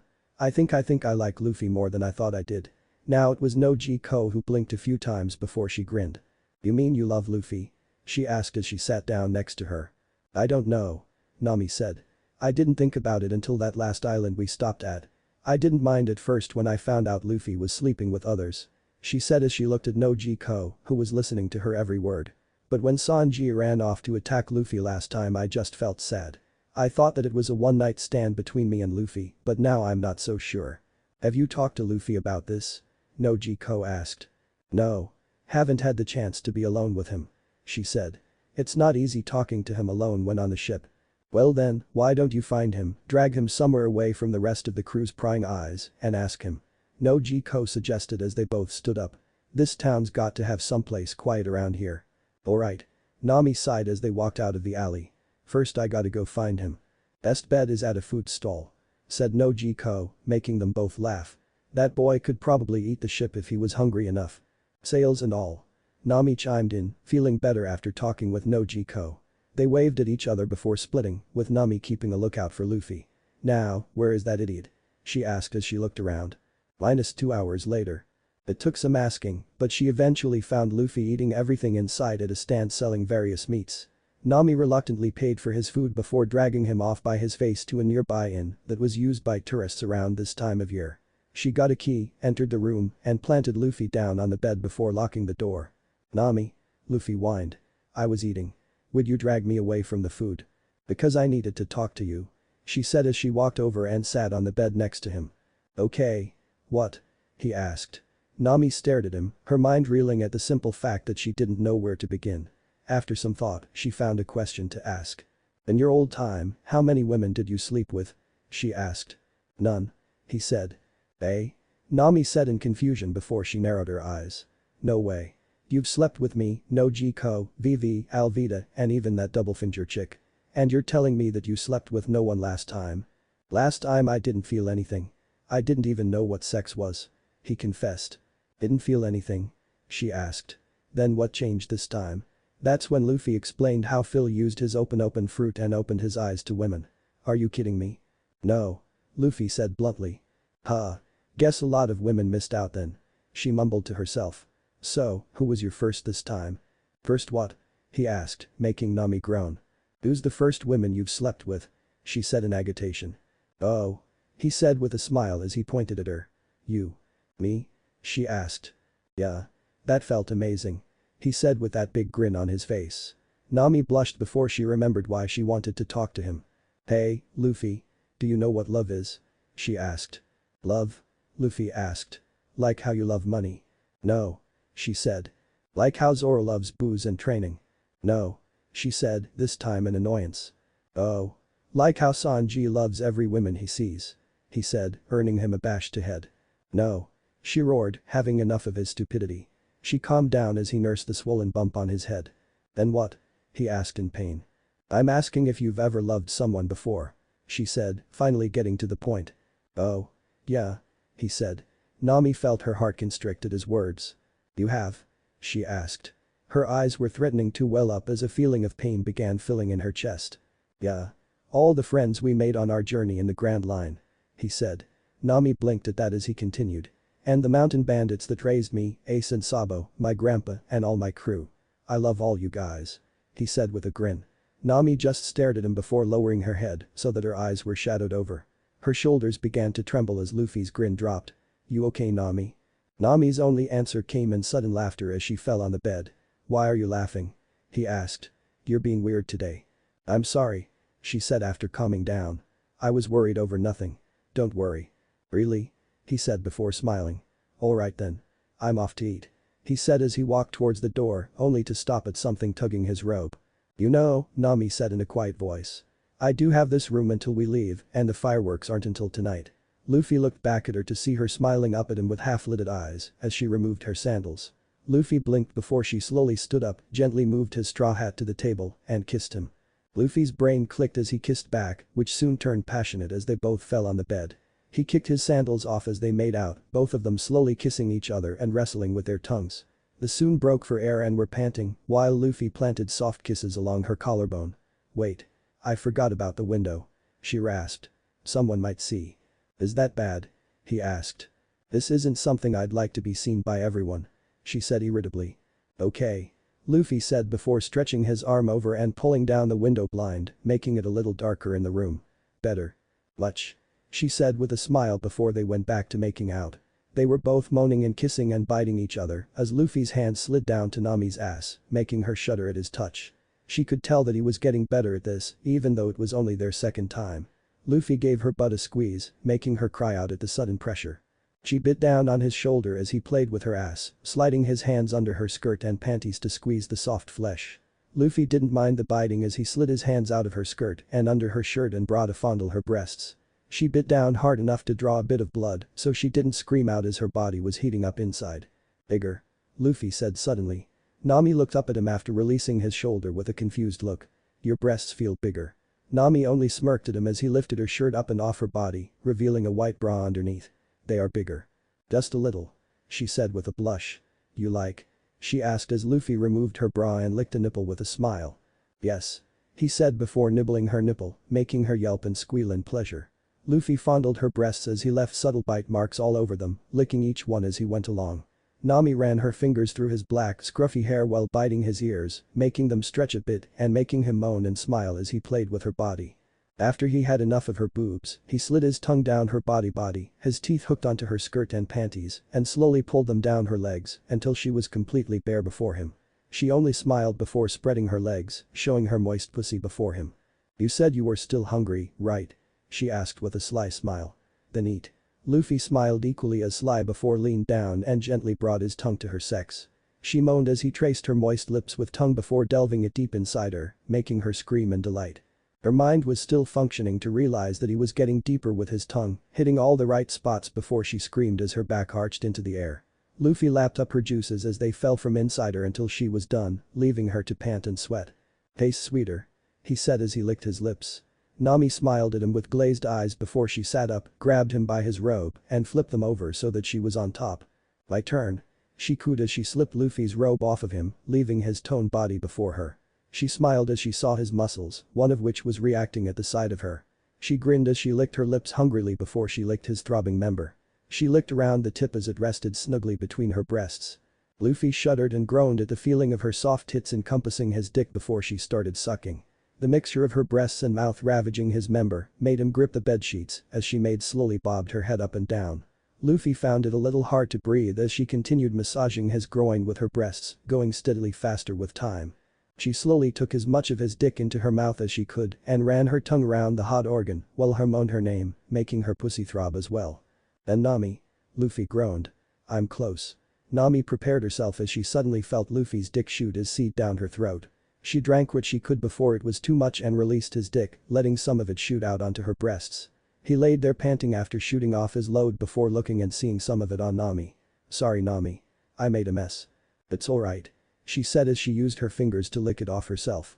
"Now for the fun part," she said as she climbed over him and began rub her vagina over his penis, slowly making him hard once more. Luffy gave her a sexy grin as he raised his hands up and fondled her breasts as she lowered herself onto him, taking in the whole length with a shudder. "I think it's safe to say I'm not the only one who got bigger," she said as she slowly began to bounce on him. Luffy grabbed her waist and helped keep her steady as she bounced, his eyes never leaving her jiggling orbs of luscious flesh. He bucked his hips up in rhythm with her bouncing, driving himself deeper into her and making her moan and cry in ecstasy. Luffy," she cried out with each bounce.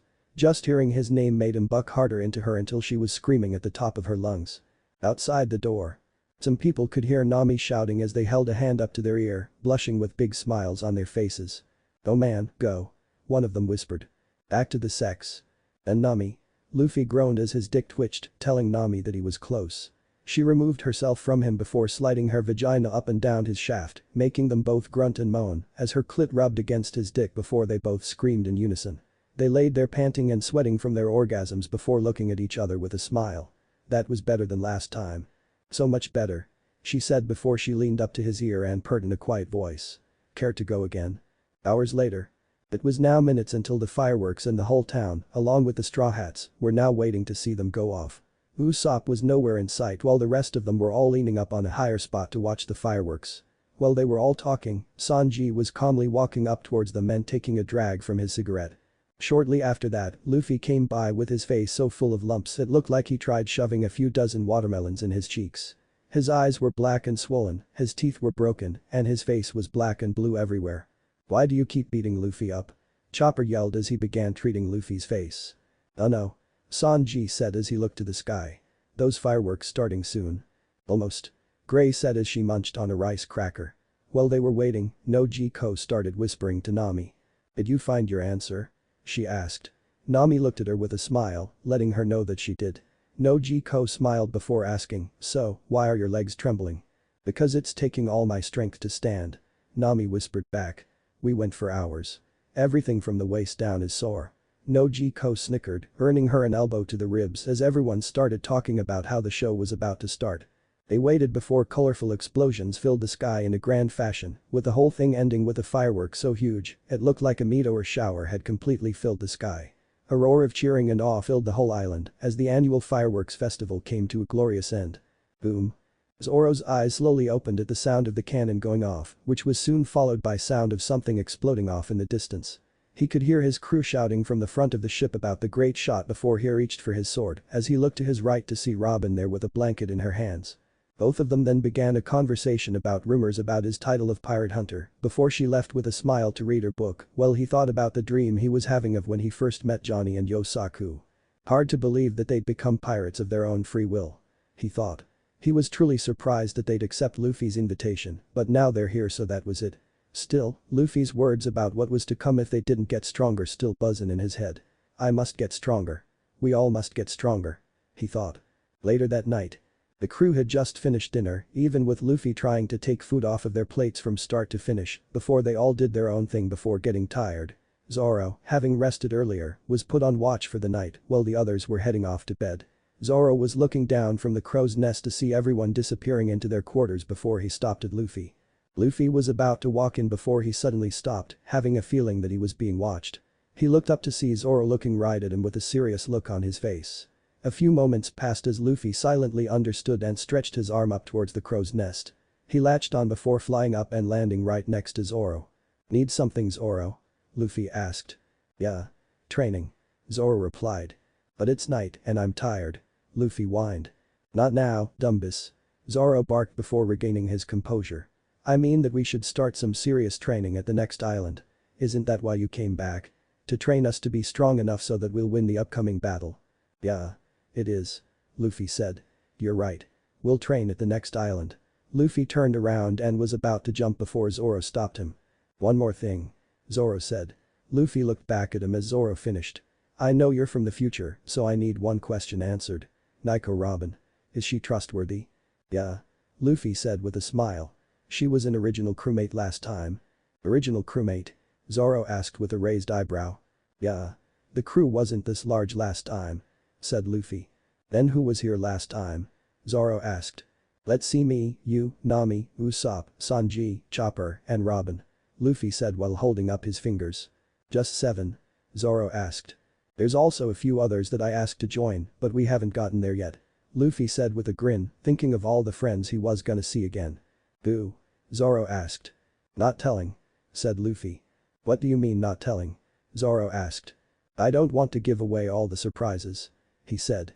At least not about who I know will join. There's no fun in having all the answers before we get there. You're right. Zoro said with a smirk. Alright then. Next island, we train. Next day. The Going Merry was sailing as fast as she could with a few marine ships chasing after them and bombarding them with cannonballs. This is bad, guys. Nami yelled as the water around them erupted from all the missed shots. The marines are gonna sink us at this rate. BV added. Everyone else was either fishing, napping, or just hanging over the railing in hunger. These shots are deliberately missing. No Ko said while looking for any tangerines on the trees. Exactly. VV's on board, so they won't risk sinking a ship with Princess on it. Alvita added from her lawn chair. Usopp. Luffy whined in hunger. Catch anything yet? Not at the speed we're sailing. He groaned. Why can't you keep your hands out of the fridge, Luffy? Jin grumbled from where he lay on the deck. I don't know what will kill us first. Starvation or dehydration. Chopper said with his tongue hanging out as Sanji walked up the stairs towards with a few plates with some food on them. Ladies, I've brought you all your tea. And for a snack, milfuil. He said. Thank you, Cook-san. Robin said while most of the men began to drool and ran towards Sanji trying to get the food. Give me some. I'm starving. Back off. These are for the ladies, not you jackasses. Sanji yelled as he ran away from them, keeping the food away so as to safely give it to the women. What's wrong with all of you? Nami groaned as Robin sprouted some arms and had them tickle a few of them into submission. Nami. Fog. Johnny shouted. Straight ahead. Yosaku added. Again. She said as they entered the fog. She barked orders for the rest of them to steer the ship to avoid the rocks and currents while the marines were having a rough time following.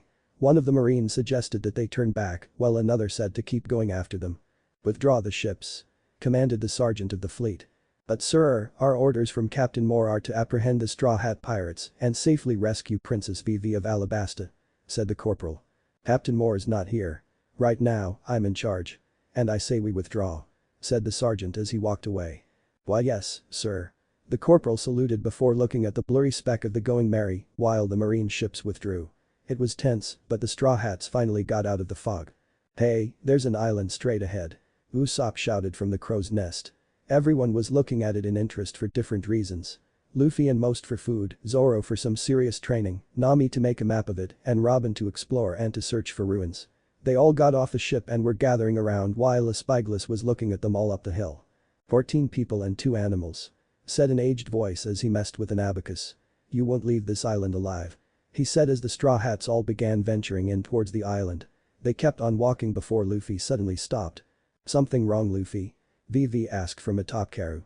Luffy looked up at her with a face-splitting grin. Yeah. We're not alone on the island. He said. We're not. Usopp shouted before quickly whipping his head around, looking for anything that might pop out at them, while Zoro flicked his white blade from its sheath. You mean that baby goat up there? No, Ko asked. Everyone looked to see a cute little baby goat eating grass at the top of the hill. Meet. Usopp, Sanji, Jin, Johnny, and Yosaku shouted before giving chase. They're not gonna eat that baby goat, are they? Grace asked. How come you're not running off to eat it yourself? No, Ko asked as they all started chasing after them. You'll see. Luffy said with a grin. They chased a baby goat towards a lone tree before Nami stepped in the way. You're not eating that baby goat. She said as she held her arms out wide, acting like a shield. That little goat has friends.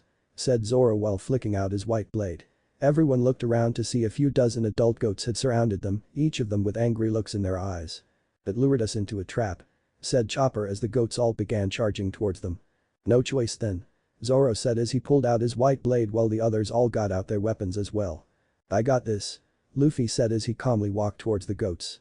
All the others just stared as the goats were closing in on Luffy before they felt a small wave of haki roll out of Luffy, causing all the goats to stop dead in their tracks and look at Luffy with wide eyes. Luffy grinned before an old man fell out of the tree and onto his butt. "What did you do?" he yelled as he frantically pointed at Luffy with his eyes bugging out at him. "Who's the old fart?" Grace asked. "Maybe he's the leader of these goats," Alvida suggested. "Is he?" Chopper asked the goats, who answered back that he was. "He is." "What is that?" "A talking raccoon dog," the old man shouted as he pointed at Chopper. "I'm a reindeer," Chopper shouted, making the old man flinch before scurrying back a little. "Please sir," Vivi said as she held up her hands and approached him. "We're not here to hurt you." "Ah. As if I'd take the word of a pirate," he shouted. "I'm only gonna say this once, so listen up. I'm flat broke, so don't even bother looking for any treasure." "How much money could an old fart like you have anyways?" Jin asked. "Shut it, pirate," shouted the man as he sat on the ground and folded his arms. "Do your worst. I won't talk. You could boil me or roast me. My lips are sealed. Good thing I'm a cook," Sanji said as he cracked his knuckles. "Should I fillet you first then?" "I was just joking about cooking me," shouted the old guy before he threw rocks at them and scurried away into some bushes. "Vandals. Thieves. Murderers," he shouted as he got stuck in the bushes. The old man watched as Zoro approached and sliced up the branches he was stuck in, causing his eyes to roll back and faint. "Faint of heart, huh?" Valerie said. "What's wrong with that guy?" Usopp asked as Chopper ran over and placed his ear to the man's chest. "This is bad." His heart stopped. Chopper shouted. Most of them gasped before they started insulting Zoro, who was yelling at them that he didn't touch the guy. They all decided to bring the old man back to his hut after Chopper got his heart working and waited for anything to happen. He woke up after a while, but then started yelling how they owed him for nearly scaring him to death. He began to cry and say how he had given up on life after Nami argued the finance before Luffy said they'd stay and do some chores, making the man smile and rub his hands together in joy. After that the old man, that they learned was named Zenny, was soon having them do all kinds of chores like chopping wood, feeding the goats, drawing fresh water, fixing the hut, cleaning, and massaging his shoulders. But Zoro had wandered off to find some food, getting lost almost immediately before he stumbled upon a half-built ship way up in the mountains. At a nearby marine base, Captain Moore was chewing out Sergeant Minchie for pulling back when they had the Straw Hats in their sights before telling him to organize a landing party and to capture the Straw Hats. The sergeant and corporal left the room and began walking away before they started talking about the Straw Hats and the island they've anchored on, with Minchie bearing a grin at the thought of who else might be there. Later that night, Zoro had come back and told them all about the pirate ship he found while unloading a bag of fruit he had. Nami smiled at this before leading all but Chopper and Grace up the mountain to investigate, with Zoro realizing that it was closer than he thought. Usopp freaked when Robin said it was ghost ship, which only caused the sight of the fireflies to cause his mind to think they were spirits of the dead. They all searched it, wondering what it could be before Nami said that she couldn't find the treasure. As Nami spoke, Luffy looked up to the flag that was Zenny's pirate mark with a smile. That old man had a dream and he was gonna make sure he got to see it happen all over again. But Chopper and Grace was rubbing her eyes, feeling very tired after the chores that Zenny had them do. She wasn't one for work ethic, so it was very taxing to her. "This is not good," Chopper whispered as he stepped out of Zenny's hut. "What's wrong?" she asked as she looked at him. "He have another heart attack?" "No, it's worse," Chopper said as the others all came back. "I'm telling you, we should all just get off this island," Jin grumbled. "I'm with you there," Usopp said. "That old goat's gonna work us till we drop. We were supposed to train at this island, not work for some senile old man anyway," Zoro grumbled. "Chopper, pack your things. We're leaving," Valerie said. "You too, Grace." "I'm staying here," Chopper said with his eyes to the ground. "Why? If you do, then there's no end to the chores that old man's gonna put you through," Usopp said. "There will be an end," Chopper said. "He didn't faint earlier because he was frightened. He's sick." "Then, that end you were talking about was," Nami said. "There's no doubt in my mind," Chopper said, looking them all in the eye. "He's got 3 days tops left." 3 days? They all shouted. "Morning. That was a good sleep." Zenny yawned before he sniffed the air. "Something smells good." "Hey, old timer," Usopp said. "Hope you're hungry." said Sanji as the Straw Hats all presented a huge feast. "All this is for me," Zenny shouted in disbelief. "The goats told us all the good spots to fish and find fruit on the island," Chopper said, with the goats bowing behind him. Zenny looked at the food with a suspicious eye, claiming that pirates turning friendly was a bad sign and that the food might be poisoned. It was only after Luffy tried taking the food and scaring the man with his rubber powers did he eat the food. "This is delicious," he said with a smile.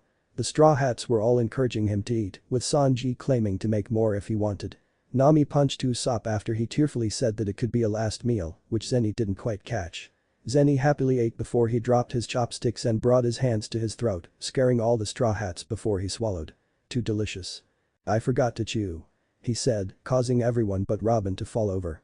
"I knew it was too early," Chopper said. "Too early for what?" Zenny asked as Nami threw a sandal at Chopper. "Never you mind. Go on, old man. Have my plate. And mine. Here you go." All the Straw Hats began to offer him food, with Luffy still trying to take it, making Zenny laugh and smile. Zoro was watching with a raised eyebrow, wondering if he truly did have 3 days left, with none of them suspecting a greedy marine hatching a plan far away. The Straw Hats, Zenny, and the goats were all now working on the ship that Zoro had found in the mountains. Zoro was cutting up the wood for the goats to transport onto the ship. Johnny, Yosaku, Jin, and Usopp were nailing the wood into place. Grace offered to paint it, which Zenny allowed with a smile. Luffy was told not to touch anything after his first nail, Sanji was checking out the interior, and the rest were helping however they could. "Is that as fast as you can move?" Zenny yelled. "Come on. Put your back into it." "Just relax, old man," Chopper said in his heavy point. "We'll take care of all this." "He's right," said Nami as she sat him down. "Sit and relax." "Shall I massage your shoulders for you?" Robin asked before 2 arms sprouted out from behind him, freaking him out a bit before he relaxed as Sanji asked why he built a ship all the way up the mountain. "Oh, it's not a ship," he said with a grin. "It's not?" Grace asked as she kept painting. "Don't give me that," Usopp said as he pointed a hammer at Zenny. "If it's not a ship, then what is it?" "It's my coffin," Zenny answered. "Coffin?" they all said, visualizing a giant coffin around them. Zenny then began to explain that a coffin wasn't so bad since he was old and going to die eventually, which caused a few of them to shed a tear. "But why up a mountain?" Sanji asked, only for Zenny to slump over. "Ah. Old goat." Most of them shouted as they ran towards him and began yelling at him to hold on, only for Nami to shush them and point out that he was sleeping, making them all sigh in relief. At the marine base, Sergeant Minchi was putting his plan into action, which was having Captain Moore giving him the authority to lead a trap against the Straw Hats to rescue VV, all the while keeping the treasure a secret. On the island, Zenny and Nami were playing chess, Chopper was making medicine. In the hut, Sanji was next to the makeshift kitchen, ready to make food for Zenny if he asked. Robin, Alvida, Nojiko, Valerie, and VV were feeding the goats, and the rest were off who knows where. My next move," Zenny mumbled as he ate some cheese. "Delicious. Where'd you get this cheese?" "It's made from goat milk," Sanji said. "Eat up. I'll give you strength," he said before he frowned. Though it won't make a difference at this point, he thought as Zenny beat Nami in chess. She asked for another game while Zenny smiled. "Nothing beats a game of chess while eating cheese and getting your shoulders rubbed," he said with a huge grin as the rest of them came back with fish as big as they were. "We got a good haul, brother Sanji," Johnny said with a smile as they placed the fish in front of him. "Make another feast for big bro Zenny," Yosaku said. "Leave it to me," he said while Usopp told him that if he needed any food or work to be done, then to let them know. "Sure," Zenny said. "If I were to die today, I'd be happy. This is nothing short of paradise," he said with a peaceful smile. "Ah. Don't give up, brother Zenny," Johnny and Yosaku yelled with tears in their eyes. Other members were soon crying as well, telling him not to give up, while Jin and Zoro just looked stone-faced. "Hey, don't you think it's strange?" Zoro asked, getting their attention. "Chopper said he had 3 days, right?" They all nodded in sadness before crying again. "Those 3 days ended 3 days ago," he said, making them all stop. "Hey, you're right," said Jin as they all looked at Zenny, who was happily munching on cheese. "He looks healthy," Usopp said. "Healthier actually," said Zoro as Zenny held out the plate and asked for more cheese. "Old man. Here's your medicine," said Chopper as he ran out of the hut with a bottle of pills. "Make sure to take them." "I don't wanna. Makes the food taste bad," he complained before moving a piece on the chessboard. "Checkmate." "Not again," Nami yelled as she put her arms over her head while Chopper and the Straw Hat men were talking. "Oh yeah," Luffy suddenly said. "I remembered that he doesn't die since you gave him a boat full of medicine." I totally forgot. He said before laughing. How could you forget that? All the men yelled. Sheesh. We've been working for that old coot for nothing. Jin grumbled. Yeah. Now that we know he's okay, let's get off this island. Zoro said.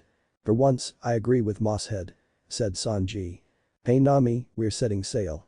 Zoro called to her, gaining the attention of the Straw Hat women. I thought we were staying here until you know. Vivi argued. It's been 3 days since the 3 days ended, said Johnny. The women blinked a few times before they realized he was right. Can you all wait a moment? Nami asked with a worried look on her face. Why? You want to play more chess against Zenny? Yosaku asked. It's not that I want to, she said, looking ready to cry. I've lost every game against him, so now the going merry belongs to him. She explained while Zenny grinned and made a V with his fingers. You did what now? Most of the crew yelled with bugged eyes. What kind of pirate loses their ship? Usopp yelled. I'll win it back. Nami said with tears in her eyes. I swear. Checkmate. Zenny said, making Nami scream in horror. Get away from that chessboard. Nojiko yelled as she pulled Nami and the chair away while the rest of them freaked out and surrounded the table. If you want your ship back, then you'll have to work it off, said Zenny before he flipped his abacus a bit. I say around 10 years of work should do it. How's that for profit? He asked with a grin. All but Robin surrounded Nami as she slumped down to the ground. I thought if I won, I could get the info on his treasure, she said with tears in her eyes. Most of them argued about leaving, but Luffy refused, stating that a bet was like a promise and he would not break a promise. Checkmate, said Robin. Everyone looked to see that she had grown an arm on the table, with Zenny staring at the chessboard. Looks like we can have the ship back, she said as the others all gathered in front of Zenny. Well? Nami asked with a hopeful tone. Zenny only stared before bowing his head. I lost, he said. Ihoo? They all cried out as Nami ran over to Robin. I knew we could count on you, big sis, she said. Thanks for cleaning up Nami's mess, said Nojiko. Maybe that'll curb her gambling habit. How's that for profit? Asked the Straw Hat men.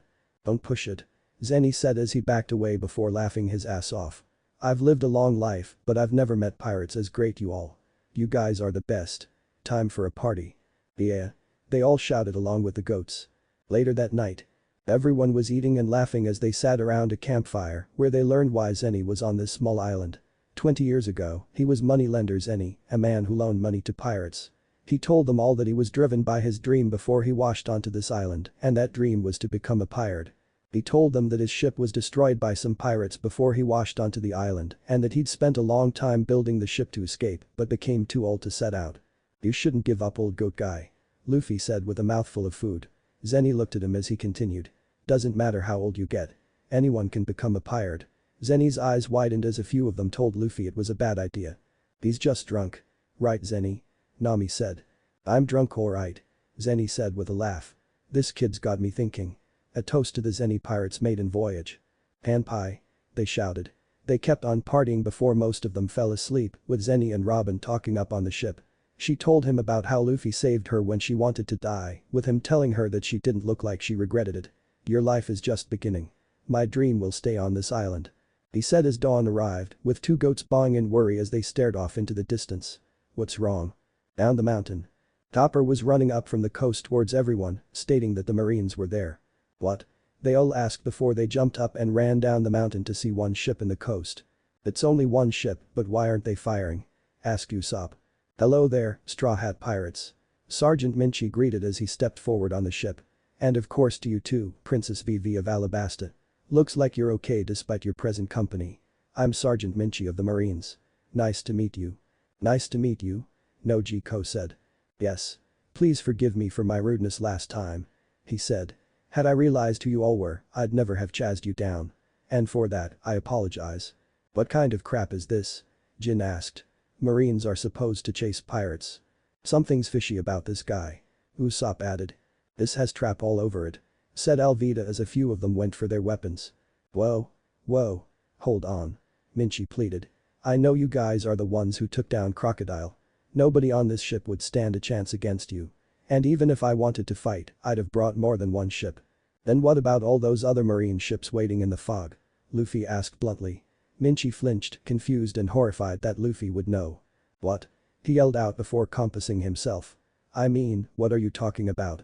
He asked with a few beads of sweat. Now that you mention it, I smell gunpowder from somewhere else. And it's not from his ship or ours," said Chopper as he sniffed the air. "Not here to fight, huh?" Valerie asked with a grin. "Liar," Gray said as she munched on a rice cracker. Minchie's facade slowly left his face as he laughed. "I don't quite know how you managed to find out, but it doesn't matter," he said. "Still, I'm not heartless, so I'll give you a choice. Hand over Princess Vivi and we'll see that you get a fair trial." "No," Luffy said bluntly. "What do you mean no? Don't you care that your lives are in my hands?" Minchie yelled. "Because Vivi's RF," Luffy said before Alvida slapped a hand over his mouth. "Like we're gonna give up our hostage that easily?" Alvida shouted before whispering to Luffy. "If the Marines find out Vivi left on her own, her country's screwed." "She's right," Valerie said. "We keep her long enough and her country will fork over anything we desire to get her back." "Play along," Nami whispered to the others, seeing as a few of them looked confused. "Horse, you come onto shore and try to take her by force," Jin shouted as he held a gun to Vivi's head at point-blank range. "But I doubt you want the world government on your ass when they found out your screw-up led to her demise." Minchie's eye twitched a little while Sanji looked ready to kick Jin's ass for pointing his gun at Vivi, only stopping when Nami took a step back in front of him and whispered that they were fooling them. Minchie growled at them before a grin came to his face. "Well, that would be a problem for me if anyone actually believed you," he said. "All I would have to do is say that we found her dead by the time we apprehended you pirates. Who would the world believe? A marine such as myself or the very pirates that kidnapped her? DCH. Rotten bastard." Usopp growled as Minchie continued to grin at them. "Look!" shouted Nojiko as the fog lifted, revealing 9 more warships. Luffy was right. They've got a whole fleet out there. Ballop ballop ballop ballop ballop ballop. Minchie reached into his pocket and pulled out a baby Den Den mushie and answered. "Sergeant Minchie here." "Sergeant. Emergency," shouted the corporal from the other line. "The landing party's been wiped out." "What?" Minchie shouted. These hands started popping out of nowhere. "Please Sergeant. We must contact Captain Moore for Rhinefork." "Shut up," Minchie shouted, his patience at an end. "We're not contacting him. I'm not leaving with Zenny's treasure." "Got it." "I knew it," Nami shouted in joy. "That old guy does have a treasure somewhere on this island." All but Luffy just stared at her, while Minchie looked like he wanted to kick himself for shouting that. Everyone's focus was now pointed to the top of the mountain, where they saw Zenny and his goat sailing down through the forest. "Old goat guy," Luffy shouted with a grin as Zenny's ship plowed through the forest. The Straw Hats watched before they panicked and jumped out of the way of the ship, letting it go out into the water. "Nice job old goat guy," Luffy shouted, with the others telling him not to encourage him too much. "Old man. You alright?" Chopper yelled in worry. Zenny could stare around him in disbelief before looking back at the island. "I'm actually out at sea," he said before a grin came to his face. "I've done it. This is no longer my coffin. This is the official ship of the Zenny pirates." "Great job old man," Luffy shouted. "Shut up, Luffy," his friends shouted at him. "He's ill," Chopper yelled. Zenny and Minchie began to shout at each other before Usopp yelled to him that Minchie was after his treasure. Zenny and Minchie shouted again before Zenny dared Minchie to take it if he could. "Well said," Luffy shouted. Zenny looked to see Luffy's hands were stretched out and were holding on to his ship. "Show him how a pirate fights," he said before using his crazy strength and slamming Zenny's ship into Minchie's, making them both fly through the water before they smashed into a cliff.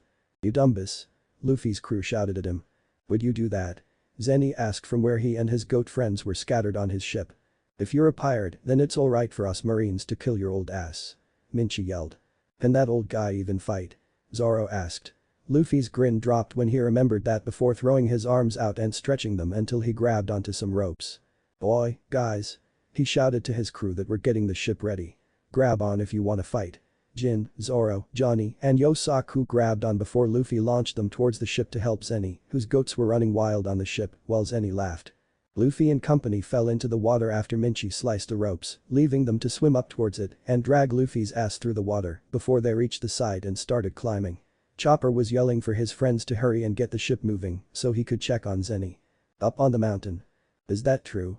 came Captain Moore's voice over the corporal's Den Den mushie. "Yes, sir. I apologize for not reporting sooner." The corporal and landing party were limping down the mountain after their run-in with the mysterious hands that attacked them. "Back to the part you all care for." "What are you doing?" "They're goats." Minchie shouted at his crew as the goats jumped and attacked them. "Don't forget about us." Minchie turned to see Luffy being dragged on board, followed by the others. Each of them were grinning before they got out their weapons and attacked alongside Zenny and his goats, with Robin assisting unnoticed from Zenny's ship. The Marines tried to fight back, but they might as well been throwing rocks for all the good they were doing. By the time the Going Merry pulled up alongside, the battle was already over. "Zenny!" Chopper yelled when he saw Zenny clutching his chest and breathing hard. He ran over to him before lying him down and getting to work on giving him a shot, with Zenny watching and calming down after the shot. "How do you feel?" "I feel great," he said. "I've finally become a pirate. I feel more alive than ever," he said before laughing. Nami tied up Minchi while Usopp chatted with a marine that was saying that they were following orders. "The attacks should subside now," Chopper said after helping Zenny. "Thank you, Dr. Chopper," Zenny said. "Hey old goat guy. How was that for profit?" Luffy asked. "Pretty good," he said before they started laughing. "Now then," Nami said as she walked towards Zenny. "About that treasure." Zenny turned around and laid down on the ship. "Don't startle him, Nami," Chopper yelled. When it comes to treasure, Nami becomes more stubborn than Luffy. Nojiko said, earning a collective nod from most of the crew. "Well, seeing as how you all helped me, I guess I can tell you," Zenny said, much to Nami's joy. He explained that he did have treasure and that he had it all changed into cash. "Cash?" Minchi whispered from where he lay next to Nami, both having berry symbols in their eyes. But that quickly changed when Zenny told them that he had the cash with him when he washed onto the island and woke up to the goats eating the cash. "They ate a Chopper," Nami and Minchi shouted. Zenny smiled when he said that he lost his money but gained loyal friends in the goats. All of them were smiling at him as he told them he had the greatest treasure in the world. "That's so wonderful." Johnny and Yosaku cried in unison. "I may stumble, but I don't come out empty-handed," Zenny said before most of them started laughing. "What rubbish," Minchi groaned. "This isn't over, Straw Hat. You still have 9 marine warships to deal with. Are you still here?" Luffy asked before lifting him up and throwing him towards the marine ship at blinding speeds. "Get lost." Minchi screamed in terror before smacking into the mast of the marine ship and sliding to the deck in front of Captain Moore. Moore stripped him of his rank before contacting the Straw Hats, saying that he'd let them choose the battlefield for rooting out the scum of their ranks. After a fond farewell and wishes of meeting again and of good luck, Luffy and crew sailed off to deal with Moore, while Zenny and the goats went back to the island to repair the ship. The Going Merry sailed into the fog before coming out the other side, leaving Moore's fleet at the mercy of the rocky waters. "Will he be alright, Doctor?" Robin asked after Chopper tended to the bump on her head. "The medicine will prevent the attacks, but won't cure his illness," he said in a grim tone. "He shouldn't be a pirate in his condition. His heart's weak and he's fairly old." "Don't worry," Luffy said as he appeared from the tangerine trees. "If he wants to be a pirate, let him. Who knows? He might find a cure for his illness out on the sea." "You think so?" Chopper asked. "Don't worry about that old goat," Zoro said. "He's old, but he's got guts." "Don't worry, Chopper. We'll see him again," Luffy said.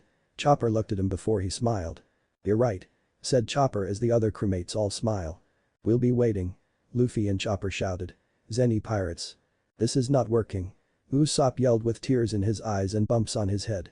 He, along with Zoro, Jin, Sanji, Johnny, Yosaku, Alvida and Nojiko, were all training with Luffy on how to use haki. They were all sitting lotus style on the deck of the Going Merry with blindfolds on, while Luffy hit them with a broomstick, leaving the others to watch in amusement. After some major yelling and complaining from Sanji about how the women shouldn't need to train and get hurt because they're ladies, they decided that Luffy would fling a few metallic pellets of Usopp's at them. Zoro, through instincts, dodged a few strikes before his head was covered in bleeding bumps. Johnny and Yosaku couldn't dodge shit but didn't give up in a small attempt to catch up with Zoro. Sanji dodged twice before he was whacked on the head, which was now a giant lump. Jin had dodged once, but the rest of the strikes hit. Usopp didn't stand a chance, both with the training and his earlier attempt to weasel out of it with fake disease. He was now holding on to the bumps on his head before he sat back up and cried. "This isn't training. This is us sitting on our asses while you smack us with a piece of wood." "It's how I was taught," Luffy said with a grin. "It just takes some time." Zoro, Sanji and Jin dodged some. "Don't compare me to these monsters," Usopp yelled as he stood up, only for Zoro to pull him back down onto his ass. "We need this training," he said with a glare. "The people we fight on the Grand Line are gonna be stronger, so we need to get stronger as well. If they don't kill me, this training will." Usopp whimpered with tears cascading down his face. "Alright," Luffy said as he picked up the metal pellets and looked to Nojiko and Alvida. "It's your turn." "I thought you wanted to relax," said Nojiko as she turned her head towards Alvida. "If I can get a little stronger, I can use a heavier mace," she lied. Truth was, she wanted to just sunbath and relax in the nice weather. But when Zoro's earlier comment about how if the four strongest on the ship did all the fighting, then the rest would just get soft. To her, soft meant fat, and she was not gonna risk that again. Okay, Captain. Take your best shot. You better not throw them at full speed, Luffy. Nami warned from the tangerine trees. She didn't want to see her sister with a hole in her head because Luffy used too much strength. I got it. He said as he picked a single pellet out and aimed at Alvida. Here we go. He said as he threw the first one at Alvida. The pellet flew and hit Sanji in the chest. Boy, sit down, Iroh-cook. Zoro barked. No way. Sanji said as he lit a cigarette and blew some smoke out. I won't stand by when a lady's in trouble. She volunteered for the training like the rest of us. Jin said, with Usopp slapping the air with an oi. Come on, brother Sanji. Johnny said. Yeah. Besides, it'll just slip off her skin. Yosaku added. Oh yeah. Luffy said before his hands turned black along with the pellets. Now they can't slip.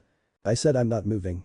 Sanji said while giving Luffy a defiant look before he found himself smashed against the cabin of the ship. That takes care of that. Alvida said as she put her mace down onto the deck and recovered her eyes with a blindfold.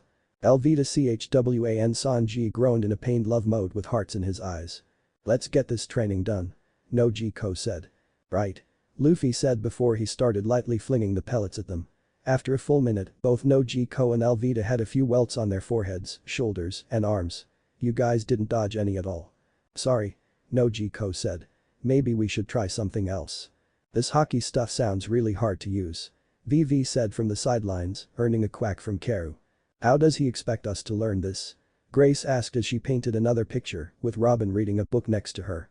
Everyone. Nami suddenly shouted. Get to your positions. A big storm's coming. Marines. Chopper shouted from the crow's nest. There's a marine ship off the starboard side and it's turning towards us. Where'd they come from? Valerie asked. Terrific. Nami groaned as the wind picked up. Not even a minute passed by before the waves kicked up and the storm violently swept through the area. The Marines began to fire at them, but missed as Nami had the ship turned to take full advantage of the wind and were now sailing away at full speed. Later. The crew had safely gotten away from the Marines and were now at an island with a huge town on it. It was night, but practically everyone was awake and lively as people were everywhere living it up or just talking. The Straw Hats were eating a meal inside one of the bars, where Luffy was sucking down any scrap of food he could get his hands on. Ah. I'm stuffed. Luffy said with a smile as he patted his distended stomach. Of course you are. You've been eating non-stop since we walked in here. Zoro grumbled. Still hungry though. Said Luffy. Save some for the rest of us, brother Luffy. Yosaku said while Johnny chewed on some meat. These meals weren't half bad. Sanji said before asking the women if they wanted dessert. Can I have some more cake please? Grace asked while Robin asked for some coffee. Nami started yelling at Luffy when he asked for more food, stating that he'd eat forever if they weren't there to stop him. So we're a little tight on money? Sanji asked after getting Robin her coffee and Grace her cake. We haven't really been earning anything. Nami said as the others were either sitting at the bar or standing against a nearby wall. And we'll be practically broke after we stock up on food. That's not good. Sanji said as he puffed on his cigarette. Maybe we could turn in some bounties while in disguise. Johnny suggested. Yeah. Yosaku said as he and Johnny reached into their jackets and pulled out wanted posters. We made it a habit to collect any new wanted posters at every town we visit so we could choose any of them. How do we keep losing money anyway? Luffy asked, earning a fist from a few of the others. It goes to feeding your bottomless stomach. They roared. Oh yeah. He muttered before he started taking food from the other Straw Hat men's plates. The others were talking amongst themselves before Nami noticed the barkeep and a pirate talking, with it ending with the pirate leaving through a door. Some of the others asked her what it was before Zoro said that Nami could smell money with a grin, despite being repeatedly hit in the head with tiny bones. Listen up guys. Nami said, stopping the ruckus that Luffy, Usopp, Chopper, Jin, Johnny and Yosaku were causing. I smell an adventure, so quit fighting and get ready. She said. Jin smirked while the others had stars in their eyes while Nami walked over to the barkeep. The boys were cheering before they began to wrestle each other, with Karu joining the fray as Nami chatted with the barkeep. He said that it's not worth throwing their lives away, but she countered by saying that they're used to danger and that her crew wasn't one to turn away from danger, especially her captain. The barkeep sighed, saying that there's no cure for idiots or pirates and that he was sure they wanted to die young before telling them to follow him. He led them through a locked door and into a room that held a dark mineshaft and told them to just go straight and they'll reach where they want to go. This is as far as I go. He said. Thanks for leading us here. Luffy said before Usopp started yelling that it might be a trap. Grace stayed close to Valerie, who leaned down next to her. Afraid of the dark? She whispered. Grace nodded before they held hands before Luffy told them he was going. This is gonna be a great adventure. He said in excitement. His mind was working, albeit slowly, but he was piecing together what this place was and what was gonna happen as Usopp stated he had a can't enter this creepy mineshaft disease. I have a cure for that. Jin added. It's in the form of a suppository the size of my foot. I've never heard of a suppository like that, said Chopper in naive confusion. Some of them facepalmed while Luffy looked confused. What's a supple story? He asked. Can we please get going? Alvida asked as she shook her head. Yosh. Onward to adventure. Let's get my food money. You're still hungry?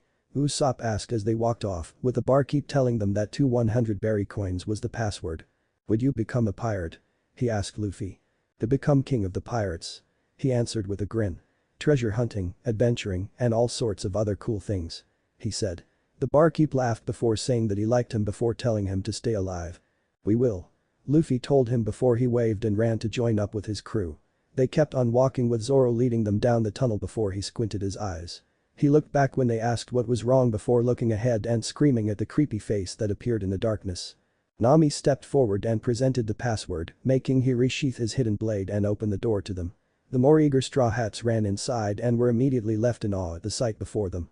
They were in an enormous room that held hundreds, if not thousands of pirates all around the room on many of the floors that they were on. Each little room they were in had their Jolly Roger hung up, showing who they were as they all laughed, ate, and partied. They looked down to see 2 giants sitting on the ground floor laughing before they looked up and saw a ship being suspended by ropes. Where had all these pirates come from? Nami asked. There should be more ships with all these people here. Yo, hot stuff. Called a man. Nami and the others looked at him as he smiled at her. Here to bet. Bookmakers on the top floor. When she asked what he was talking about, he asked if they were gonna enter the race. I wouldn't throw away your lives for that dumb race. Now I recognize this place. Robin said. All of them turned to her as she explained that she had been to this place before with another pirate crew. It's an underground race they hold every few years. Organized by pirates, for pirates, the anything goes dead end race. She told them all that citizens of the town were former pirates and that the goal was always different but started from the island that they were on. Each vessel was provided an eternal pose that pointed to the island they were to travel to and that the rules were that the winner was the first one there. Whatever happens while traveling there was their own problem and that they'd receive a prize at the end. Sound like this race will be a little dangerous. Nami said. And yet you were the one who wanted to come here because you smelled money. Nojiko said with a small smile. Nami asked who else would be entering, which the man from before said that around a third of everyone there would be in the race. That's a lot of people. Valerie said as the man pointed out the third and second favorites. The 2 giants named Bobby and Pogo were the third favorites, while a fishman, an old rival of Arlong's, named Willie was second favorite. Nami and Usopp had calm smiles on their faces before Nami tried to convince Luffy that they shouldn't enter, but changed her tune after hearing that the prize is 300 million berries. We're winning this race. She yelled to the others. Most of them agreed while Zoro and Usopp looked like they wanted to slap her. They soon found themselves following Nami as she went to sign them up, none of them noticing that Luffy had suddenly vanished. But Luffy. Luffy was looking around on the bottom floor for the guy he had met before. He remembered something about him hating Gaspard, along with him getting beaten to within an inch of his life by the man, and wanted to talk to him. Where was he? Luffy thought as he looked around for the guy. Hey, that looks good. Dim. I can't. This was ordered by those guys. Luffy turned his head to see a waiter trying to keep some food away from a man with wavy, light brown hair and a yellow jacket, with the word sick on the left breast of the jacket. There you are. Luffy said to himself as he walked over towards him. Hey, asshole. Came a shout. Luffy, the waiter, and the man in yellow looked to see a bunch of people with sinister grins on their faces stand up and walk towards the guy. What's the big idea holding up the waiter with our food? You know who we are. We're Gaspard's crew. The man in yellow removed the napkin from around his neck and stood in front of the guy with pink buzzed hair that looked like a clawed hand was grabbing his head from behind. It's too late for apologies. Sneered the pink-haired pirate. We'll enjoy our meal after we kill you. Hey Shamalama. Luffy called. All of them looked at Luffy as he waved at the man in yellow before he looked up and thought. Wait, that's not it. Shamu, Charmin, Shaggy. Shiraya. The man interrupted as he turned to Luffy. Shiraya Basket is my name. Oh yeah.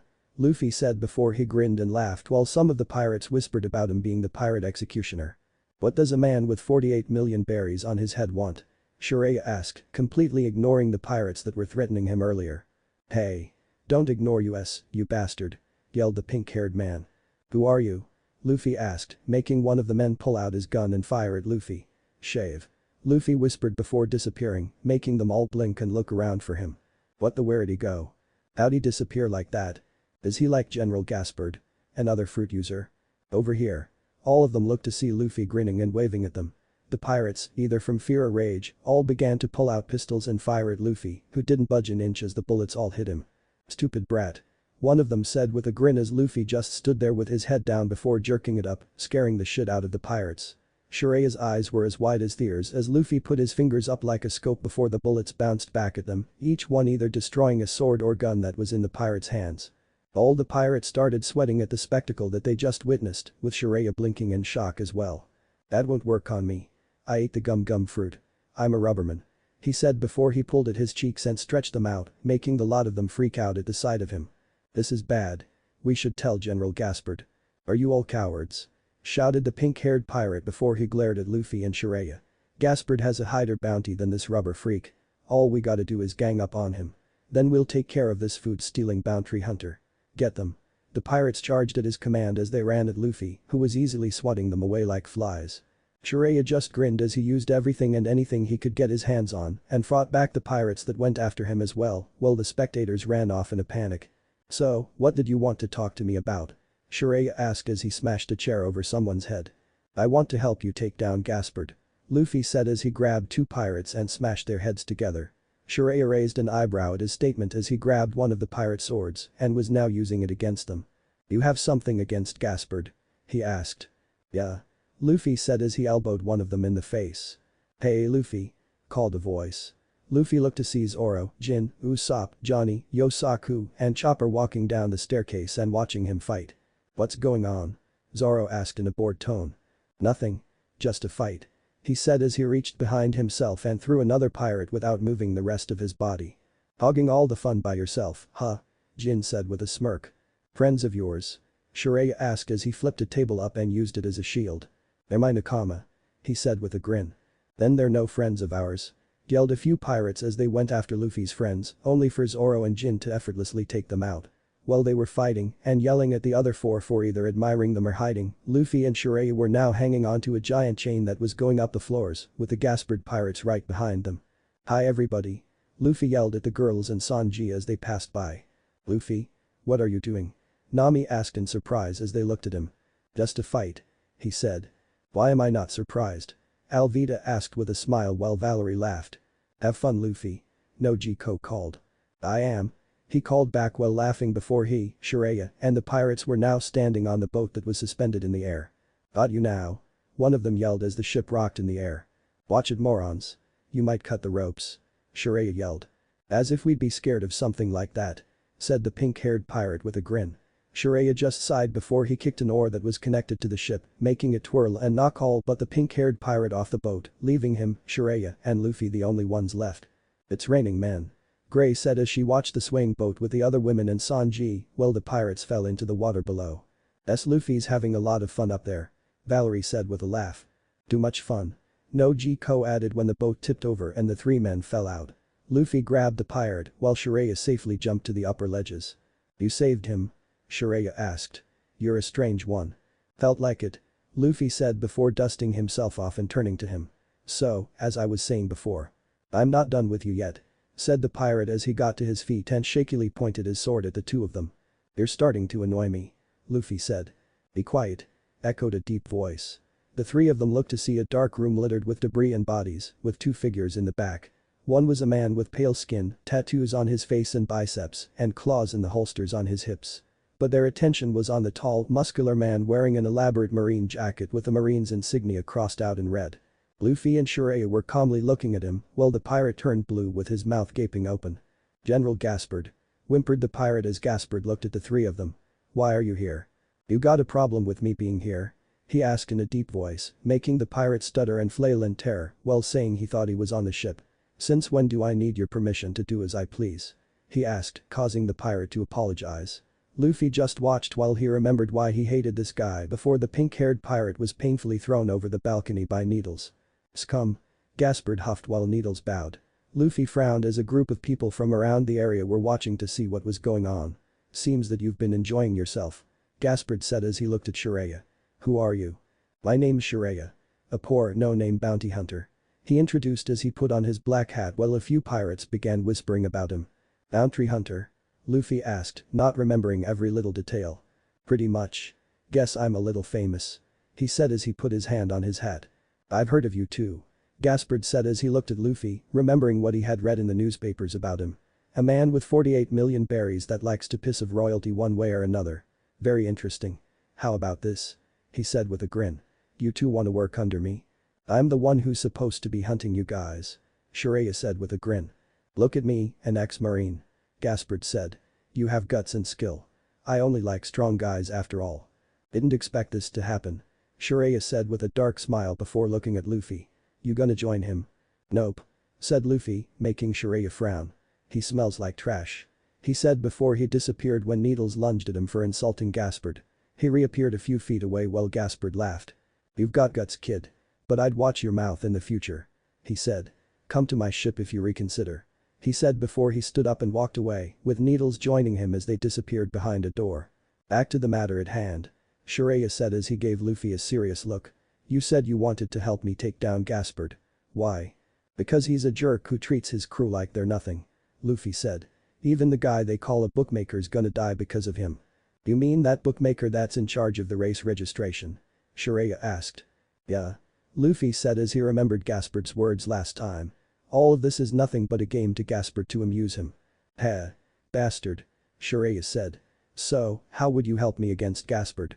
Flour. Luffy said, remembering the sacks of flour Sanji gave him and how they helped him defeat Gaspard. Flour. Gaspard had a devil fruit. I think it was called the candy fruit. It's a loja that turns his body into candy syrup or something. Luffy explained as they walked. Is that so? Shiraya said with a small smile. He didn't know who Luffy was, but if what he said was true, then Gaspard would finally pay for what he did 8 years ago. So how does flour help? He asked. Thanks for watching. I hope you watch more stories and have a good rest of your day.